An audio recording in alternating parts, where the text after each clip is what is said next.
It is Taco Tuesday, Cinco de Mayo 2026, and it's time for The Swamp, where I cover daily updates on the federal machine.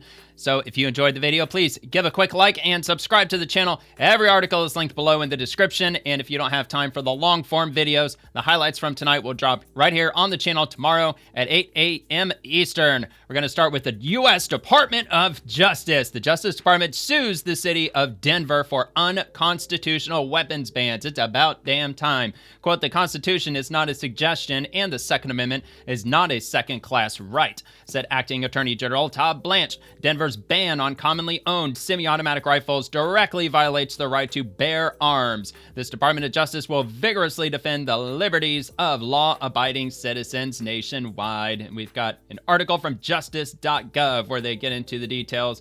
Today, the Justice Department filed suit against the city of Denver, Colorado, alleging that the city unconstitutionally bans certain constitutionally protected semi-automatic rifles. These laws unconstitutionally infringe on the Second Amendment rights of law-abiding citizens to keep and bear arms in common use for lawful purposes.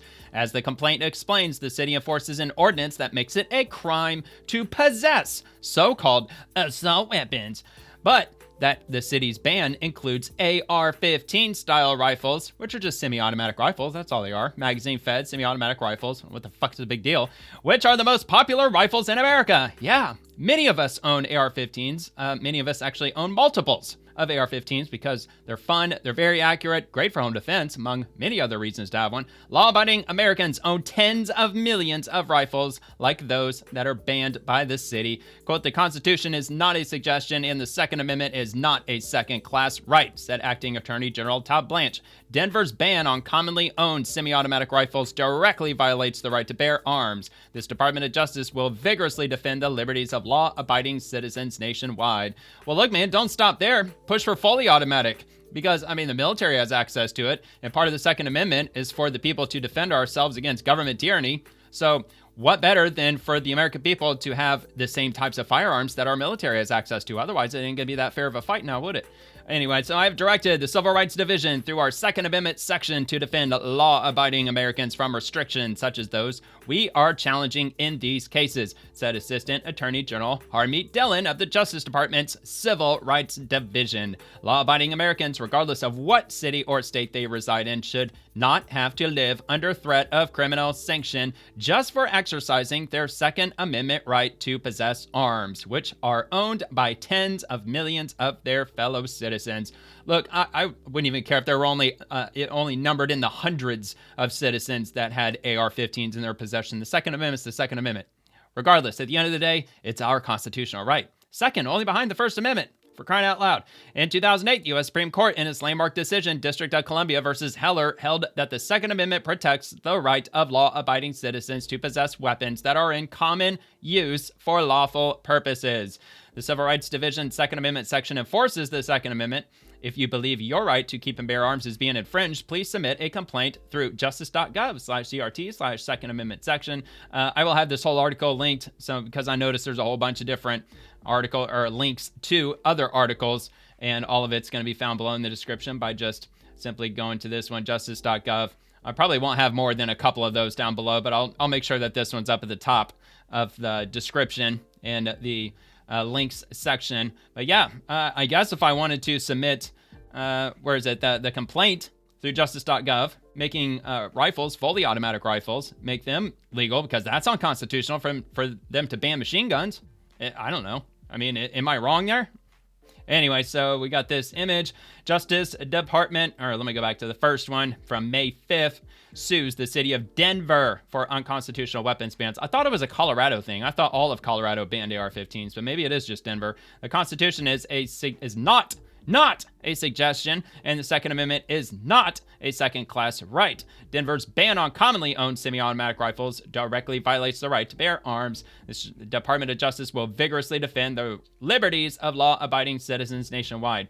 So what, does that mean in the city of Denver, even if you just have an AR-15 in your possession, even if you have it locked away, which I think is ridiculous unless you have very small children who frequent your bedroom and you don't have a lock on your door, how are they going to arrest you for something that you have just simply in your possession in your own property?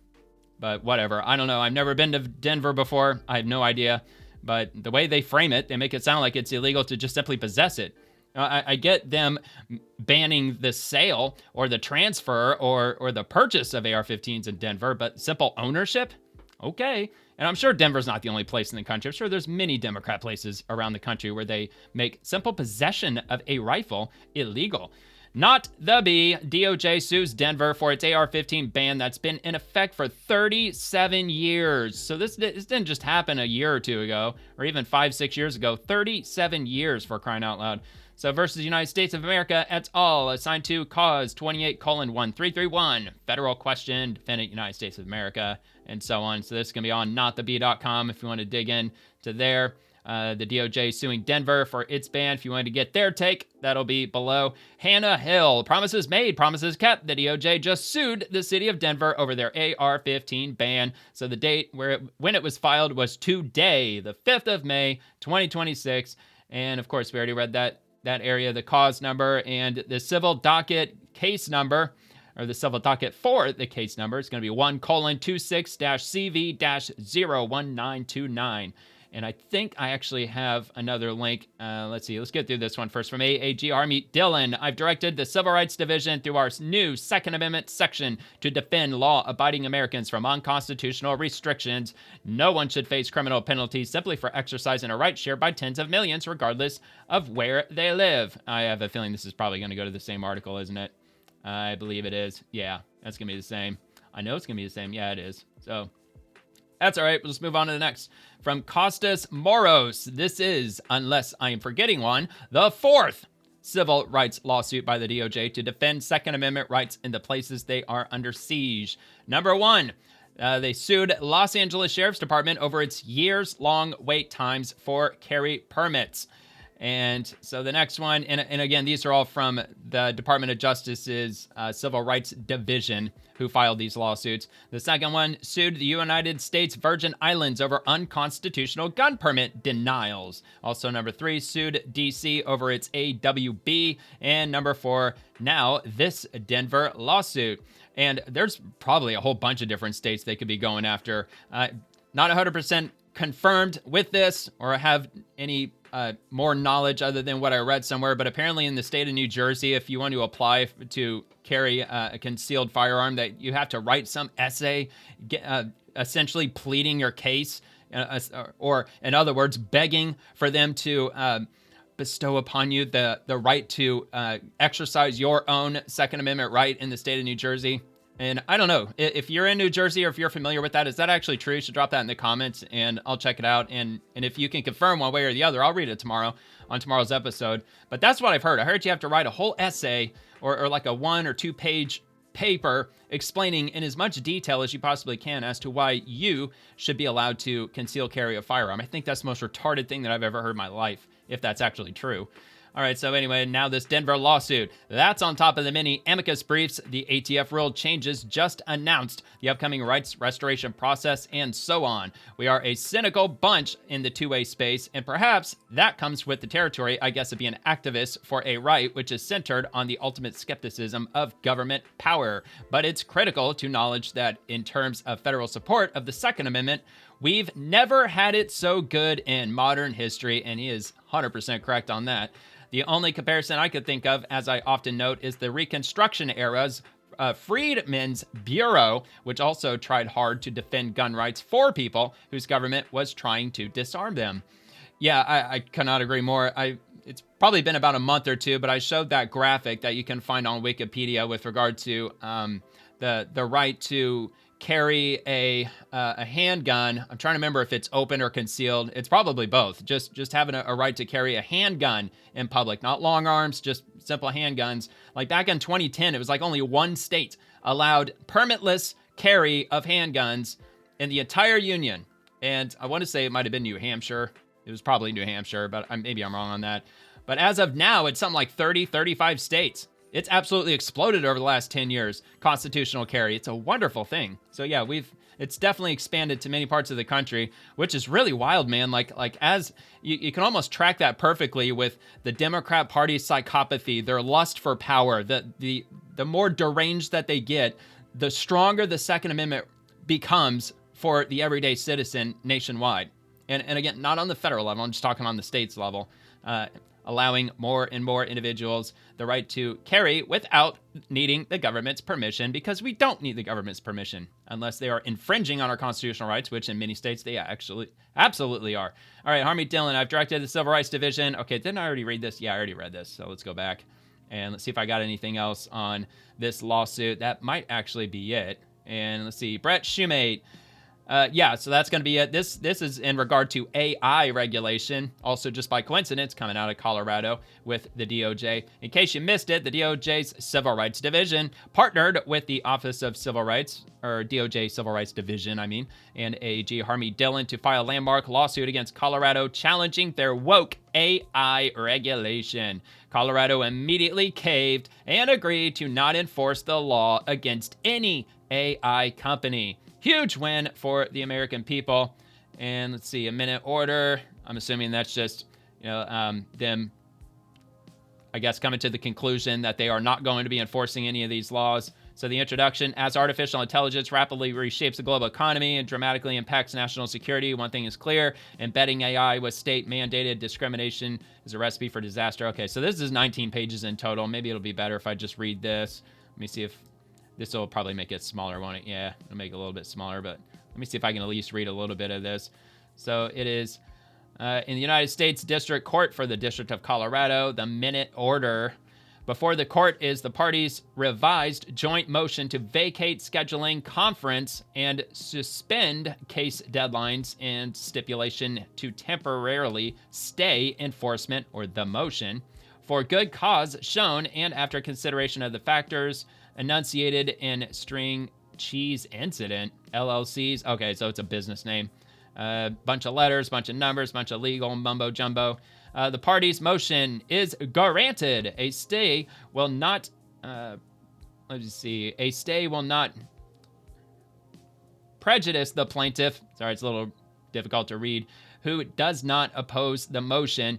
ECF number 22 will avoid burdening the parties with the costs of litigating, promotes judicial economy and efficiency, does not negatively impact non-parties, and is in the public interest. Accordingly, it is ordered the defendant shall not initiate enforcement, including but not limited to the initiation of an investigation for alleged violation enacted during the legislative session that occurred or may occur on or before 14 days after the court issues a ruling on XAI's forthcoming motion for a preliminary injunction in this case.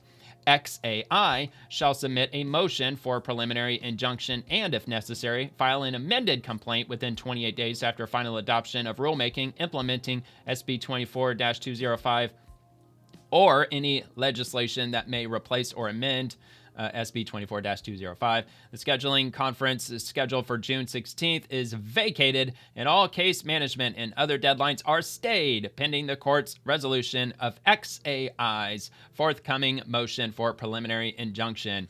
And in case you're not familiar, XAI, it tracks alongside X, like the X platform, like Twitter. Elon Musk, that's his company, XAI. He first started OpenAI, which was supposed to be exactly what it sounds like: open source, available to the public, completely free, AI for all. And then, of course, it was hijacked by, who was that, Sam Altman and a bunch of other cronies that kicked Elon Musk out of it, and they immediately started making it for profit, because of course they did. God forbid Elon tries to do something good for the people and not charge money for it. It seems like everything he does, it just ends up, just getting I don't know if I'd say weaponized. Well, yeah, in the case of OpenAI, I'm sure that you could give it that categorization. I would imagine it's been weaponized in some way, shape, or form at this point. But anyway, yeah, so that's involving XAI, but also just AI in general across the board. A few days ago, I went into detail about that AI law that they were trying to implement in Colorado. President Trump has come out and said that the federal government needs to implement AI laws on a federal level, because otherwise you're going to get 50 different laws in 50 different states, everybody trying to independently govern the way AI should function in each state, and it's going to be a convoluted nightmare. That's kind of what the federal government is there for, among other things, in case something like that were to happen. So I tend to agree with that. So I'm not sure if there's anything that's making its way through the House or the Senate currently with regard to that. I'm sure Trump has probably already signed an executive order to that effect. something pertaining to how AI is going to be governed on the state level or federal level. My bad. All right, anyway, SCOTUS Wire. The Supreme Court has immediately issued its judgment striking down Louisiana's congressional map as a racial gerrymander. So this is the document, Supreme Court of the United States, which has struck it down to permit the losing party. Let me see if this will be a little bigger. No, of course, it's never larger. All right. I can't make it bigger on the X platform. It's still a pain in the ass. I wish they would fix that. To permit the losing party time to file a petition for rehearing, the clerk of the court ordinarily waits 32 days after the entry of the court's judgment to send the opinion and a certified copy of the judgment to the clerk of the lower court. And this period is subject to adjustment. The default applies unless the court or a justice shortens or extends the time. Whatever, legal mumbo jumbo. I'm not going to read all the way through it. It was bad enough that I read the last one. But I guess we could just, the takeaway from SCOTUS Wire, that the Supreme Court did issue the judgment striking down Louisiana's congressional map, which I believe there's 2 districts in the middle of Louisiana that were racially gerrymandered. And both of those districts, which of course are Democrat districts, above 50% of that population is African American. And the way that they drew the districts, it looks like a river, like running all the way through the middle of Louisiana. The way that they carved out those congressional districts looks about as obviously racially gerrymandered as you can possibly get. So the Supreme Court struck down that gerrymandered map, and they have to redraw it immediately, which I can imagine may even take out another 2 Democrat seats come November's election. Maybe it'll only take out 1. Maybe it'll take out both of them. And Louisiana will become a 100% represented by Republicans in the Congress. And guess we'll just see what happens. From the US EEOC, let's see what that stands for. The EEOC enforces federal laws that prohibit workplace discrimination. And they say breaking, the US EEOC is suing the New York Times over DEI-related race and sex discrimination. The lawsuit alleges unlawful discrimination in a promotion decision based on race and or sex, according to the suit.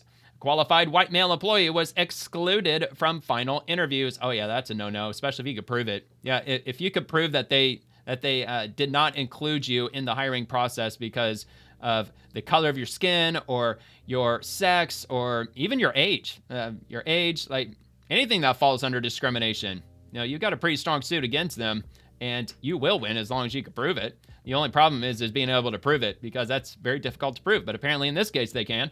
So anyway, let's see what's next. All finalists selected were not white males. The role went to an external candidate with less relevant experience, despite experience being a requirement for the position. The federal law is clear, making hiring or promotion decisions motivated in whole or in part by race or sex violates federal law. There is no diversity exception to this rule. Chair Andrea Lucas, EEOC. But yeah, it sounds like in this case, maybe they had a whistleblower on the inside. I don't see how you could possibly figure that out as an outside applicant, exactly what they were doing during the hiring process. Maybe it's somebody in HR or something. But anyway, the press release, the EEOC sues the New York Times for DEI-related race and sex discrimination. This is of no surprise to anybody, I'm sure. New York Times is probably one of 1,000 different companies, especially the ones that lean left, even more especially in the mainstream news, that are doing exactly this. No one is above the law, including elite institutions. There is no such thing as reverse discrimination. All race or sex discrimination is equally unlawful, according to long-established civil rights principles. The EEOC is prepared to root out discrimination anywhere it may rear its head. No matter the size or power of the employer, the EEOC, under my leadership, will not pull punches in ensuring even-handed, colorblind enforcement of Title VII to protect America's workers, including white males. EEOC Chair Andrea R. Lucas. All right, so that's good news. Guess we'll see where it goes. Sounds like a slam dunk, open shut case. DEI, at the end of the day, it is 100% illegal. And we got this from Speaker Mike Johnson. Congratulations to the great Justice Clarence Thomas for reaching yet another historic milestone this week in becoming the second longest serving member of the Supreme Court. His impact has been unmatched. 100%. If we could replicate him 8 more times, the country would be in such a wonderful place. From the humblest of beginnings, through hard work, faith, and conviction, he became one of the most influential leaders in our nation's history. As I told him last week, his commencement address at my law school 30 years ago has been an inspiration to me ever since. Well, that's really cool. So Justice Clarence Thomas, in part, helped inspire Mike Johnson to one day become the Speaker of the House. That's kind of cool. And He's what, 70? Is he 73 or is he 76 years old? He's 77 years old, born June 23rd, 1948. Supreme Court Justice Clarence Thomas. All right, well, he is kind of getting up there in age. He's still got some years left. I know it's asking a lot once they start to reach their 80s. Supreme Court justices, even politicians. But of course, we got some politicians like Chuck Grassley. He's like, what, like 95 years old or something like that? And he's still sharp-minded, as far as I could tell. But then you get the likes of Mitch McConnell, who barely seems like he's there half the time. So, it's kind of a spectrum when you get up in age like that. But as far as I understand, Justice Clarence Thomas is still sharp-minded, as we can only pray that he will be for, I don't know, let's see, hopefully the next 40 years, next 50 years. That'd be nice. Okay, so let's move on to the next. So, hell of a milestone, second longest. I don't know how many years that he's got before he's the longest. I guess I could look that up too. Oh man, he could get there. He can get there. May 20th, 2028. Justice Clarence Thomas. You got until, what is that? Only 2 more years. He's only got 2 years, and then he would be the longest sitting Supreme Court justice in American history. If he can make it just a couple more years, I believe he can get there. I'm sure he'll get there. Keep our fingers crossed. Knock on wood like crazy. And let's hope he reaches that milestone. Only a couple of years to go. And from the FBI, a case update from FBI Miami. Former US Congressman and a lobbyist has been convicted of acting as an unregistered agent of Venezuela in connection with a $50 million contract. A federal jury in Miami found a former US Congressman, David Rivera, guilty of secretly lobbying on behalf of the Venezuelan government and laundering millions of dollars tied to that work in violation of the Foreign Agent Registration Act. Learn more about the investigation by the FBI and our law enforcement partners. And there's the second one from justice.gov. I'll try to put those in order because I know down below in the description, YouTube doesn't show the entire text of the article or the URL. So I try to get it as ordered as I can. But anyway, so let's see what this is all about. A federal jury in Miami found a former U.S. congressman and lobbyist guilty of secretly lobbying on behalf of the Venezuelan government. These convictions, this is a quote, these convictions expose a simple truth. The defendant sold access and influence to a hostile foreign regime for money, said U.S. Attorney Jason A. Redding Quinones for the Southern District of Florida. How's that not treason? Should charge him and put him on trial and convict him for full-on treason. They accepted millions tied to the Maduro regime, concealed that relationship from the United States government, and used trusted personal and political relationships to secretly advance the interest of Venezuela's regime. How is that not textbook? How isn't it not textbook treason? Okay, fine. We're not in a declared war against Venezuela. Maybe that's why. Maybe that would make it textbook treason if we were like in an active hot war against Venezuela. So I don't know. I'm no expert on this. What do I know? The Foreign Agents Registration Act exists to protect transparency and safeguard our democracy from covert foreign influence. If you secretly act on behalf of a foreign government in violation of federal law, you will be investigated, prosecuted, and convicted. Another quote, today's verdict sends a clear and powerful message. Our democratic processes are not for sale to foreign adversaries. Choosing to prioritize personal greed over legal transparency, David Rivera and Esther Nuffer violated the Foreign Agent Registration Act by lobbying for the interest and benefit of the Venezuelan government, said Brett Skiles, a special agent in charge from the FBI in Miami, using coded messages and laundering millions of dollars to fund personal lifestyles and political campaigns. These defendants thought they could operate in the shadows. This conviction proves that no matter how much coded language is used or how high-ranking the conspirators may be, the FBI and its partners will remain steadfast in identifying and investigating those who covertly serve foreign interests at the expense of the American public's trust.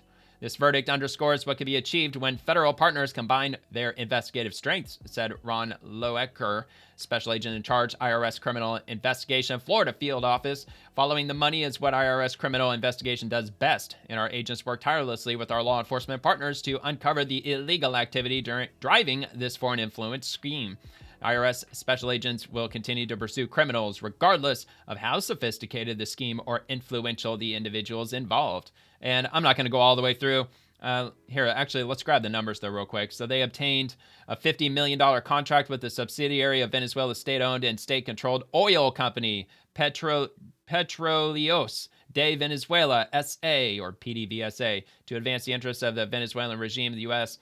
Without registering as foreign agents as required by law. Let's see. So the evidence further showed that Rivera used approximately $600,000 from the contract proceeds to fund his Florida state congressional campaign. Oh, wow. Even bigger no-no, among other personal uses. Nuffer used approximately $455,000 of the proceeds for the purchase of a residence in Key Colony Beach. And, okay, so then it goes into a little bit of extra information, which, as I said, it'll be below if you want to check it out.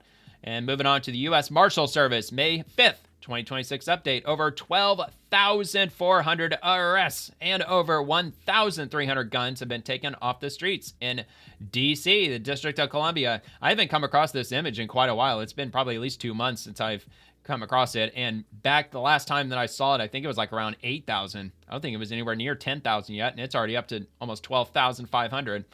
So making D.C. safe again. They rolled that out, what was that, like back in... I think it was back in August. It was like right around the time that I started doing this show was when they rolled out this initiative to make DC safe again. So they started the number at 0, and I started almost like down to the day almost when they started this. So I followed this day by day for a while till it broke 1,000, and then I didn't see it as often. You know, every once in a while they posted it, but I came across it today. It's a hell of a big number, man. Making DC safe again. ATF in St. Paul, Minnesota. Special agents from ATF St. Paul responded last night to a shooting incident in St. Paul involving what appeared to be a rolling gun battle through parts of the downtown area. Our agents provided critical support alongside SPPDMN, the St. Paul Police Department, and expedited tracing and ballistics analysis for crime gun intelligence. ATF remains committed to supporting our law enforcement partners and keeping our community safe. Don't believe they have an article, do they? No, they don't. But that's all right. I'm not going to go into the weeds on that. It's a little bit too local. And moving on to End Wokeness. Ahmed Abdullah Osman beat a 77-year-old in Seattle. The police have ID'd him thanks to street camera or video cameras. Mayor Wilson says the CCTV puts refugees at risk. Oh, so I guess the mayor of Seattle wants to tear down all the CCTV cameras, all the traffic cameras, all the public cameras. Well, what about cameras that are owned by private businesses? You know, there's a pretty good chance that this camera that captured this footage may have belonged to a business. Probably didn't, but it could have. So what do they expect? Do they propose banning all security cameras? That would that surprise anybody if a Democrat city such as Seattle, if they banned the use of all CCTV cameras because they're afraid that it might make certain individuals appear or like it might be simply racist. I guess that that's can't really think of any other way to put it. They'll just say, well, CCTV cameras are racist. They capture too many minorities committing crimes, so we have to get rid of CCTV cameras. That would surprise, I don't think, anybody at this point. This is legislation that will expand CCTV cameras that could potentially be taken control of by the Trump administration. Oh, my God. And this is legislation that was opposed lunatic. by immigrants' rights groups, by civil liberties groups, Trump's gonna hijack and by the the member of color caucus in the legislature. And I'll quote from their letter. This technology, and technology similar to it, has recently been in the news for its failure to be meaningfully and consistently secured, leading to breaches that could result in sensitive data being shared by ICE and putting our immigrant and refugee communities at risk. Oh my God, dude. So they want to get rid of all CCTV cameras because they're afraid that one day ICE, the Immigration and Customs Enforcement, a federal government agency, will potentially gain access of them at some point in the future. Well, dude, like any agency in the federal government would get access to them if need be. And it wouldn't even have to be that. It'd be like local police, the local sheriff's department, a prosecutor, or anybody could have access to public CCTV cameras. Actually, any member of the public can, right? All you got to do is just submit a FOIA request, a Freedom of Information Act request. And I'm pretty sure you could get access to really any kind of camera anywhere in the city as long as it's owned by the city. As far as my understanding goes, I don't know why you'd want to, but I mean, that's what the FOIA, that's what Freedom of Information Act is there for. But so I guess she's afraid that President Trump is going to single-handedly start hijacking CCTV camera footage and start dropping monitors in the Oval Office and start just like scheming and looking around on all these cameras to see like what kind of evil doings can I do next to the city of Seattle. These people are absolutely deranged. I mean, therefore I am. Unbelievable. Abdullahi Osman, who was arrested the same night as the attack, was released from jail before his bail hearing. Probably the mayor herself demanded it, by the sound of it. He is now missing, and a judge has issued an arrest warrant. Lovely. So I guess Why would you let him out then if you're if you're just going to turn around and issue an arrest warrant after the fact? Let's see. No, actually, I don't think we saw this thing. Okay, so let's have a look. Newly released footage shows 2 thugs in Seattle attacking and beating a 77-year-old man while not a single person nearby helped him to even get up. Abdullahi Osman, 29, was later charged with second-degree assault. Police are still searching for the second suspect. Get this, the name Abdullahi comes from Arabic origin Islamic naming traditions widely used in Somali and other East African Muslim cultures, meaning servant of God. Wow. This is what you get in return for allowing third world Islamists into your country. And yeah, I mean, I kind of tend to agree with that. There's probably not going to be any sound. Yeah, there's no sound. I guess I could boost this up, even though the music's not really appropriate to the situation. But this is the old man. Yeah, right here on the left.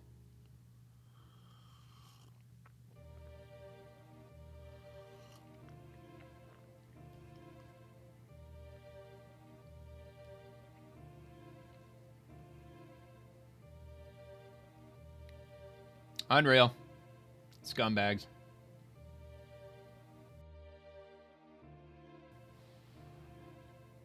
Oh yeah, they can't forget to rob him too. If you're gonna assault him, you might as well mug him, I guess. At least that's their logic. And then they just casually walk away as if they never did anything. No, they don't even walk away, they just stand by. Okay, never mind. Looks like they might keep walking. No, they don't. They actually just stay there. I mean, this is how brazen the criminals have gotten in deep blue cities. They could not give any less of a shit about anything. Oh, here we go.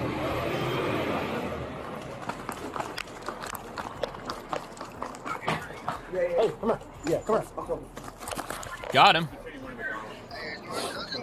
Dumbass. Good, I'm actually glad he didn't take off. They could arrest him. Okay, but that's my phone. Hey, you got the wrong person. But I'll put myself right. Hey, but at least they let him out of jail before they could issue bail. Fucking idiots. All right, so what else do we got? What else do we got? From Stephen Miller, none of the witnesses to the attack approached or offered assistance to the man as he remained on the ground. These are things you cannot measure in a CATO line graph or Cato line graph. And of course, we just watched this. Actually, maybe we didn't. This is from KOMO News, KOMO News. A newly released video shows 2 men attacking a 77-year-old. The incident was captured by the city's real-time crime center surveillance cameras. So that's what the mayor wants to get rid of. He wants to get rid of cameras that'll help crack down on crime, which monitor public areas that have been identified as crime hotspots. Well, obviously, the cameras are doing some good because it caught a crime in progress. In the video, the victim is seen walking slowly southbound on 3rd Avenue, approaching a pharmacy at the corner of Pike Street. Without any prior interaction, 2 men shoved the man to the ground, and then they're seen walking away, which of course we already saw all of that. And yeah, it looks like the same footage. So, but they have a link if you want to check out any more details. I'm sure you probably already got the gist of all of it from the last couple of posts, but it'll be there if you want to take a look at that.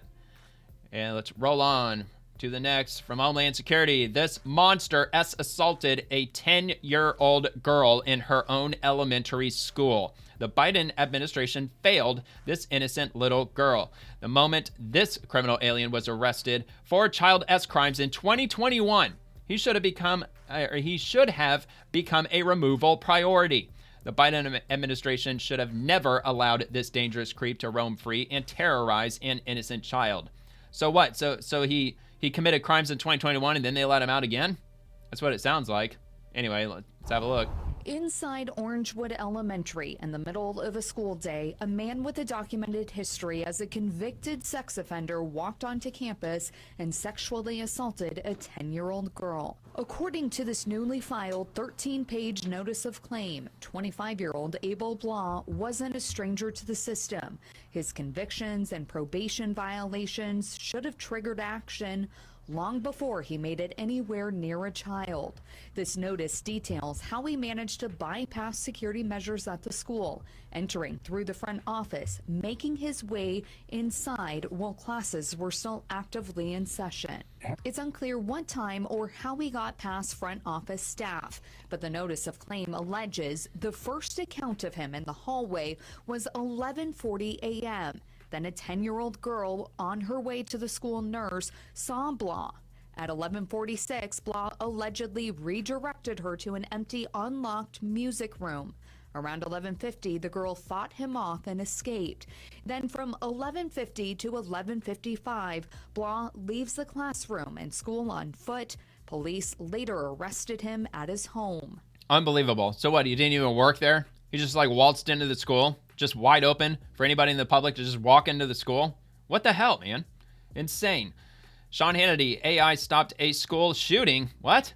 FBI Director Kash Patel on using AI to stop threats. The full episode out on YouTube, Spotify, and Apple Podcasts. Yeah, I came across an advertisement for that this morning. Of course, it is here on YouTube. I'm assuming it's going to be on Sean Hannity's channel. I believe he has his own channel. So we'll take a segment of that. We're giving him the resources. That's Kash why we're Patel. bringing in things like AI. AI was never used at the FBI until we got there, literally. That's crazy.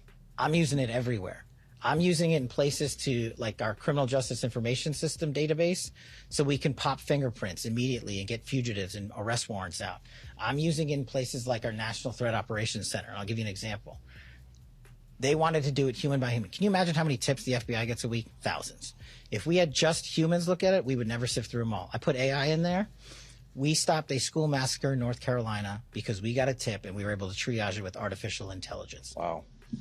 We stopped a school shooting in New York because we got a tip from our private sector partners who are building our AI infrastructure because we were able to. I mean, just think about the old school movies like, Patriot Games and stuff. Remember, they get the fingerprint screens up and it's going and they'll say, we'll see you in a couple of days when we get a hit. Yeah. Now those hits are instantaneous because we are welcoming in artificial intelligence. The former FBI rejected that notion because they knew that wasn't their focus. Their focus was on weaponization, not modernization. Yeah, absolutely. I'm sure there was. Weaponizing the government against the American people. All right. Well, that's really cool. So looks like they've implemented AI into the FBI, at least for some time now. And let's move on to the FBI Omaha. As part of the Operation Steadfast Promise, FBI Omaha, with the Bureau of Indian Affairs and the DEA Omaha Division and Omaha Nation Law Enforcement Services, apprehended a violent fugitive in Macy, Nebraska on a federal arrest warrant early Friday morning. Operation Steadfast Promise is a comprehensive surge of resources to address a wide range of violent crime threats, including gangs and criminal enterprises, violent crimes against children, and fugitive apprehension cases in tribal communities. FBI Omaha will continue working with our local, county, state, tribal, and federal law enforcement partners to address the violent crime impacting Indian country and improve public safety. We're out here in northeast Nebraska today, just at a very successful operation where we identified and arrested a violent fugitive who was living here in the Omaha Nation tribal community. The case today was part of Operation Steadfast Promise, which is a nationwide FBI initiative with all of our tribal and federal partners to go after violent criminals, to go after gang members, to go after drug trafficking activity on our tribal lands. For too long, we've seen high levels of violent crime in our tribal communities, and we're doing everything we can with our partners to make the community a safer place and a better place for the people who live here. Well, there you go, man. It's the FBI for you over in Omaha, Nebraska. And moving on to Secretary Brooke Rollins, honored to join the Vice President J.D. Vance in Des Moines, Iowa. And they both gave speeches at a rally that happened there in Des Moines. We'll start with J.D. Vance. I actually think we should take food stamps away from dead people. I am guilty of that. I'm assuming he's guilty of wanting to take food stamps away from dead people, not handing out food stamps to dead people. Ladies and gentlemen, people have asked me, I'm the leader of the fraud task force in Washington.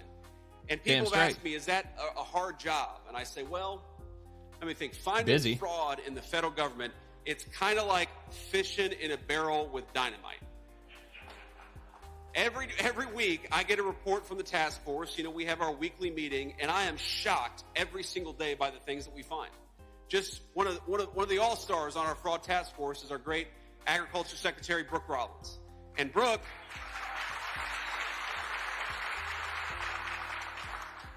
has found out that we've got 355,000 people on SNAP benefits receiving double benefits, that we've got 186,000 dead people getting SNAP benefits, 186,000 dead Americans getting food stamps right now. Now, I know 186,000 media is going to say that the big headline from this speech is J.D. Vance proposes that we take away food stamps. Oh, of course. That's what they're going to say. I actually think that we should take food stamps away from dead people. I'm guilty of that. I think that's a reasonable thing. Oh, yeah, amen to that. And yeah, he's 100% right. And the same with the Democrat politicians right here on the X platform. They're going to be doing the same thing. They're going to be saying that J.D. Vance wants to swipe food stamps away from innocent Americans, starving American children. They're going to go without food stamps because J.D. Vance wants to get rid of them all. Secretary Brooke Rollins, the vice president, has been leading efforts to root out fraud, waste, abuse across the federal government, putting accountability first. What we've seen in programs like SNAP is deeply concerning, with cases of improper payments, duplicate enrollments, and misuse of taxpayer dollars that demand action. That's why the task force is focused on strengthening program integrity and protecting benefits for those who truly need them.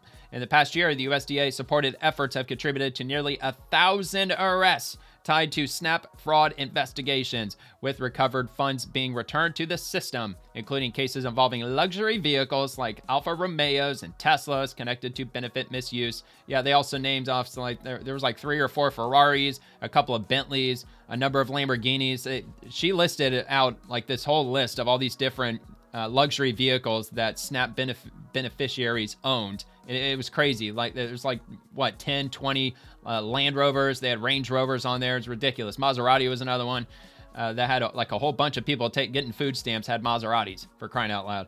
All of it underscores the need to protect taxpayer dollars and restore integrity to the system. That has been rooting out waste, fraud, and abuse from the federal government. Amen.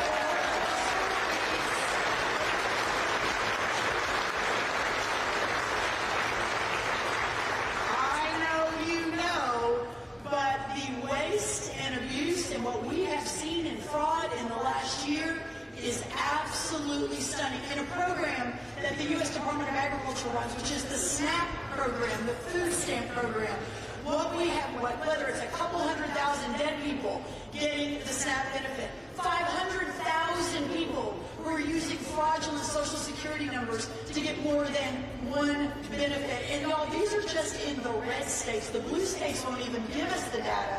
Can you imagine the fraud that's out there? Just last week, I talked about one red state alone had 200 Alfa Romeos. I don't even know if we drive those in Iowa or Texas. I'm not sure, but anyway, a couple hundred of those being driven by Social Security numbers that were taking food stamp benefits. Almost 2,000 Teslas being driven by those who are taking food stamp benefits. Some of that could be fraud, but nevertheless, the system is so incredibly broken. But under the Vice President and his leadership to eliminate, on our task force to eliminate fraud, we are rooting it out every single day. In just the last year, we have arrested, just USDA, and just in the SNAP program, almost 1,000 people. Arrests are being made, money's being returned to taxpayers, and we are preserving these programs. Well, good. And fortunately, we still have a good couple of years, about 2.5 years to go. Assuming if the worst case scenario ends up happening, the pendulum swings back over to the Democrats for 2028. Let's hope and pray that doesn't happen. And if it doesn't happen, then we'll have quite some time to be able to root out a lot more of that fraud. I thought that if you got government benefits that you couldn't have any more than something like $2,000 worth of assets to your name. So if you're driving around in a Tesla, especially if it's paid off, you know, maybe it wasn't paid off. Maybe they're releasing them. Maybe that's the loophole that they're able to get through in order to own these luxury vehicles. Maybe they're all leased, but still, regardless, I mean, if you got like an $800 Tesla car payment, needless to say, you don't really need food stamps because you can afford, you know, I don't know, man, buy a hoopty, buy a cheaper car. I know they're getting more expensive, but you can still buy older cars out there for a few $1,000s that run decent. And let's move on to the vice president. He touches down in Ohio alongside his son, Vivek, and he'll hold another event in Des Moines, Iowa later today. Of course, that every time I see Vivek, always reminds me of Vivek Ramaswamy, which is a coincidence because I believed he went to Cincinnati to vote for Vivek Ramaswamy for governor. So he brought his son, which seems fitting if his son's name is Vivek, to accompany him as he votes for Vivek. This is Vance and his son getting off the plane. Air Force 2.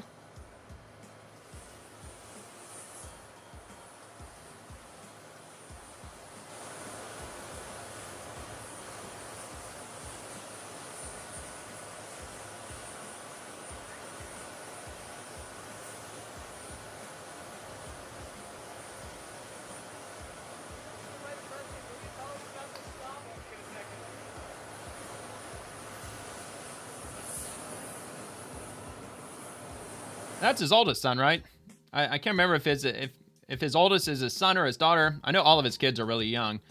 And moving on to from J.D. Vance himself. Great to be in Cincinnati this morning to vote for Vivek Ramaswamy, or as Trump used to say, Vivek Ramaswamy for governor, Jay Edwards for state treasurer, and Eric Conroy for Congress, Ohio District 1. I hope you'll do the same, Ohio. And for Fox News, breaking Vice President J.D. Vance casts his ballot in the Ohio primaries, cracking a joke to the press as he drops it in the box. Okay, well, instead of reading the quote, let's just hear J.D. Vance say it himself. Reporters. I don't want them to know who I voted for.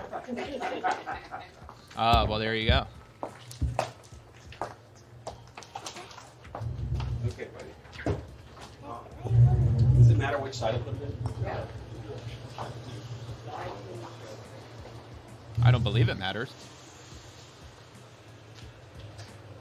Can I see everybody? You get to take a sticker.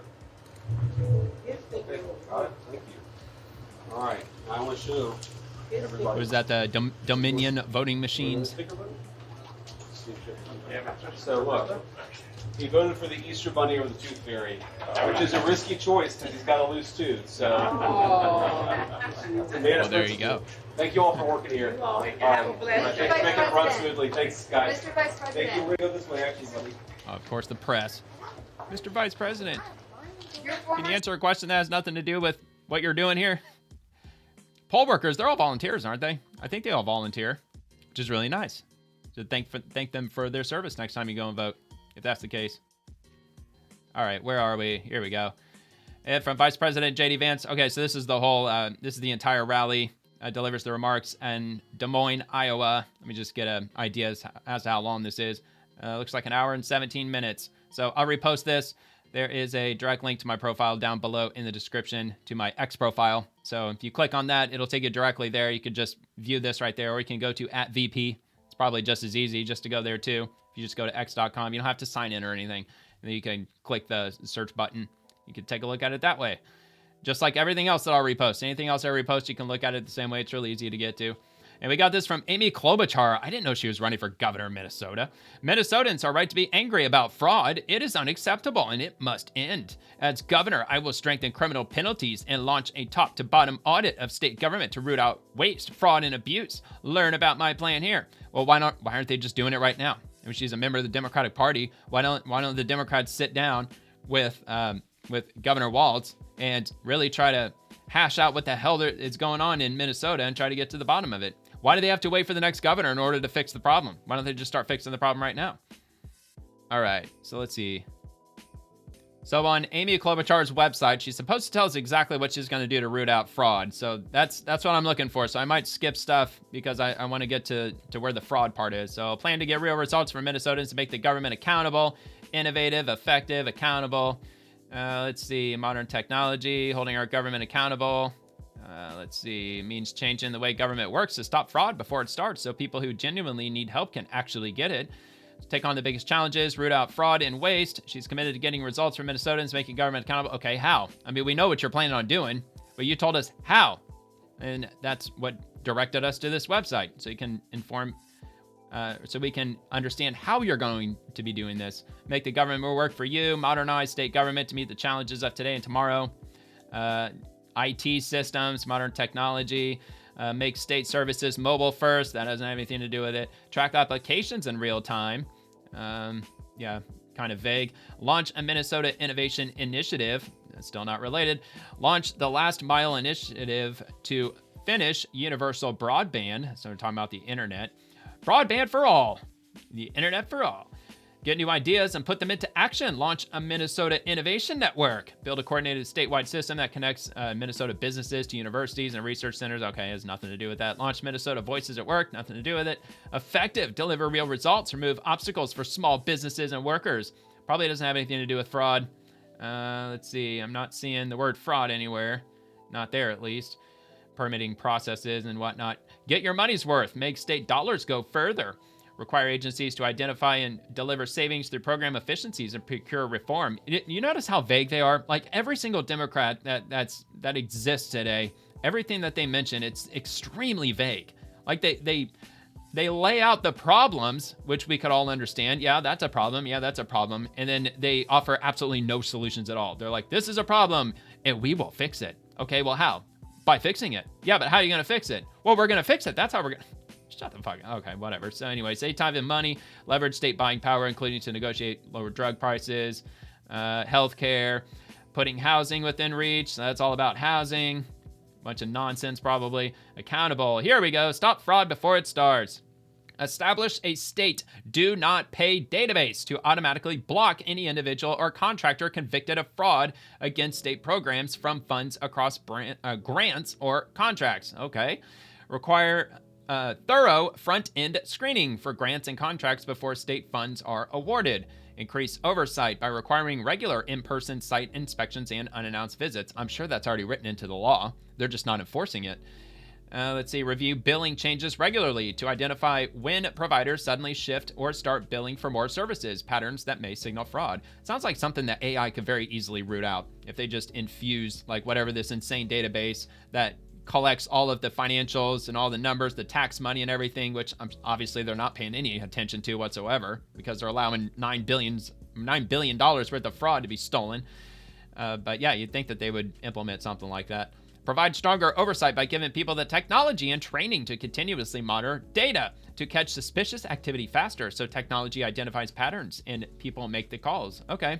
Well, I'll give her the credit. She at least included it here. I was honestly not expecting at all that she was going to say anything about fraud here. But anyway, so that's her website, Klobuchar for governor, which it's kind of interesting because she's a senator already from, of course, Minnesota. She's running for governor of Minnesota. But isn't it usually the opposite? Don't they usually run for governor and then they eventually move on to the Senate? I know that's what Senator Rick Scott, who was my senator, he did that. He was the governor.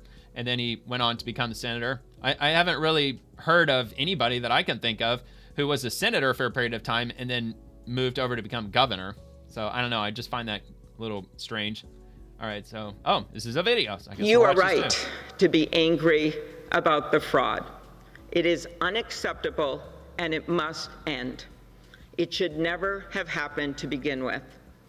We must root out and stop the fraud and insist on accountability for those who stole taxpayer dollars. So let me tell you what I'm going to do. Well, why don't they release their SNAP benefits numbers? Why don't they release that to the USDA or the Department of Agriculture? Who was that, Brooke Rollins? I'm sure Minnesota's not releasing that because I don't think any Democrat state is cooperating with the federal government with anything. Not only their voter rolls, but also something as simple as their SNAP benefits and other programs that are being fraudulently taken advantage of. And what I won't do. I don't know.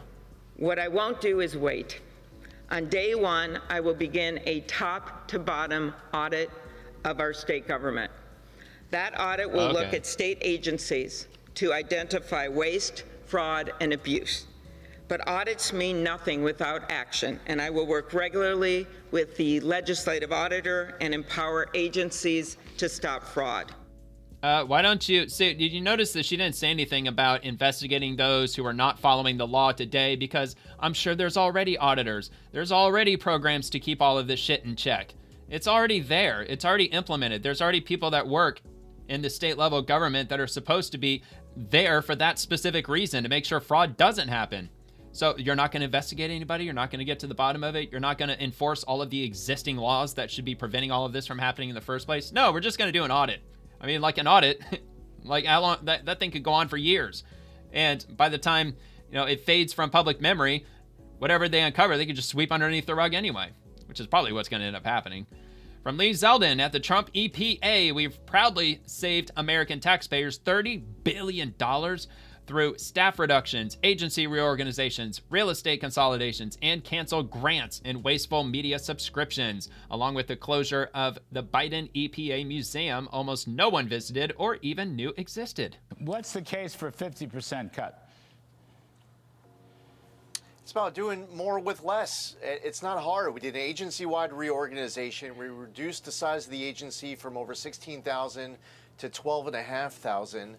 We canceled media subscriptions. We closed a Biden EPA museum that no one knew about or barely even visited. Real estate consolidations. We've across the board canceled almost $30 billion worth of grants. No more funding, left-wing NGOs and former Biden and Obama officials and Democratic donors. No more grants that go through up to 4 different pass-throughs, where each of the pass-through collects at least 15% for running the money through their entity. It's not that hard to save really big money. It sounds like, reading about it, Lee, that there were little slush funds for various Biden appointees in OMB, in EPA, and their little projects that covered a lot of really big payouts to these people. Yeah, we're talking about some that went into the many billions of dollars. People who were former Biden and Obama officials, they formed entities just for the purpose of being able to have billions of dollars go through their entity as a pass-through. We also saw examples where, in the name of environmental justice, they would have $1 go to an activist group that would spend the money training other activist groups to come to Washington and advocate for the next $1 to go to them to go out and be activists. Oh, unreal. You're scratching your head and you're saying, I thought that this money was supposed to be used to remediate environmental issues. Why are we spending money on activist groups? There's a lot of examples of that, too. We canceled all of those grants. Dude, Lee Zeldin, where's the EPA files? Remember the Twitter files and it was like the Epstein files, of course, and then even Kash Patel was dropping files, and then President Trump released the Kennedy files and the Amelia Earhart files. We need the EPA files. I want to see what's going on with that, because there's got to be billions of dollars that was just completely squandered in the name of climate change. And it's all going to be funneled through the EPA because it's the environment. So that's where all the money has to be funneled into and then dispersed out through all these stupid NGOs and nonprofits. That's what we need, Lee Zeldin. We need the EPA files. I would love to see that. All right, so let's move on to the Trump EPA will always follow the best reading of the law, adhering strictly to recently marked U.S. Supreme Court cases like Loper Bright. The Chevron doctrine is dead. No longer can the EPA creatively interpret federal statute and implement new regulations with the claim, quote, the law doesn't say I can't, so I guess that means I can, end quote. A recent Supreme Court case, a landmark Supreme Court case, telling an agency head like myself that no longer can you get creative in looking at a law and say, well, this law doesn't say that we can't, so I guess that means that we can. We have to follow the best reading of the law. West Virginia versus EPA, major questions doctrine. An agency that wants to impose trillions of dollars of regulation maybe should have a vote, a debate in the halls of Congress. I don't know what's going on with my camera. It froze. We live in a country where we have elected representatives who too often would lack the will, and maybe they don't have the votes to be able to pass their idea to amend federal statute. So instead, they will punt to people down the street who are unelected bureaucrats to do that work for them. Well, we're not going to play along with that at the Trump EPA. Well, good. I would certainly hope that they don't. And yeah, I don't know what the hell's going on with my camera. My camera froze up on me. All right, there we go. I got it back. It froze up. And yeah, this camera, it's brand new. I just got it over the weekend, and it's already giving me freaking problems. It's called a Razer Kiyo, K-I-Y-O V2. And after, of course, I bought it, and it froze the first time when I was setting it up over the weekend. Turns out that it's an ongoing problem with this camera, and I really like the way it looks. I think the camera quality is outstanding compared to the last camera that I had, so I don't know, man. I don't know if I'm going to end up keeping it or not, but if that's an ongoing issue, then I'm definitely going to have to go look for something else, which sucks because I actually really like the quality of this camera. But anyway, all right, let's move on to the Department of War Rapid Response. General Dan Caine provided an update on Project Freedom, which he is the Joint Chiefs, the head of the Joint Chiefs of Staff, if I'm not mistaken. At the direction of the President, CENTCOM initiated Project Freedom with the objective of facilitating the safe passage of international commercial shipping through the Strait of Hormuz. Over the past 7 weeks, Iran's repeatedly threatened and attacked commercial shipping in the Strait in order to effectively cut off commercial traffic and damage the global economy. By obstructing one of the world's most critical maritime checkpoints, a vital transit route for approximately 1/5 of the global oil consumption, Iran is weaponizing the global supply chain. This action disregards established navigational rights and the law of the sea, and the regime led by the IRGC is effectively attempting to hold the entire global economy hostage. Look, man, my initial question, and maybe somebody can answer this, maybe not, but if Iran is not supposed to be selling oil to anybody because they're heavily sanctioned by the United States, and they have been for a long time, and likewise, they're not supposed to be shipping oil to China, in which case China gets like 12 or 15% of their total oil supply from Iran, as well as other countries. Well, if that's the case, and they're not supposed to be shipping oil because they're sanctioned by the United States, then how come our gas is going up? How come our gas is like, what, $4.20, 30 cents right now on average across the country? I just don't get that. Because if Iran's not supposed to be, exporting oil to other countries in the world, then what's the problem? Why is the gas going up then if that's the case? I can't seem to figure that out, because that's the only reason. I mean, Venezuela, they're opening up Venezuela. They're starting to drill for more oil. So even more oil, at least crude oil, is going to start making its way into the global market from Venezuela. So if anything, our gas prices should be dropping.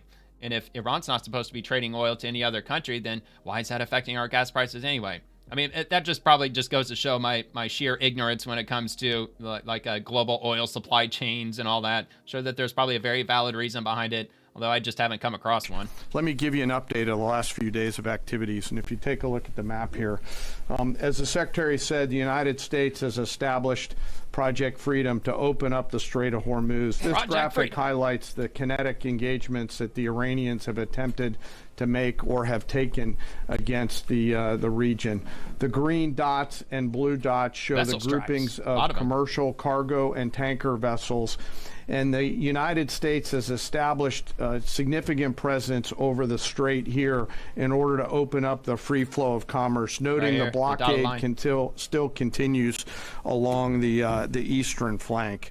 The map shows the examples and samples of Iranian attacks against commercial vessels in the strait, as well as the Gulf of Oman and up in the Arabian Gulf. Since the ceasefire was announced, Iran has fired at commercial vessels 9 times and seized 2 container ships. Wait a minute, the ceasefire happened on April 7th? Has it really been that long that we've had the ceasefire's almost been in place for a freaking month already? Has time really went that?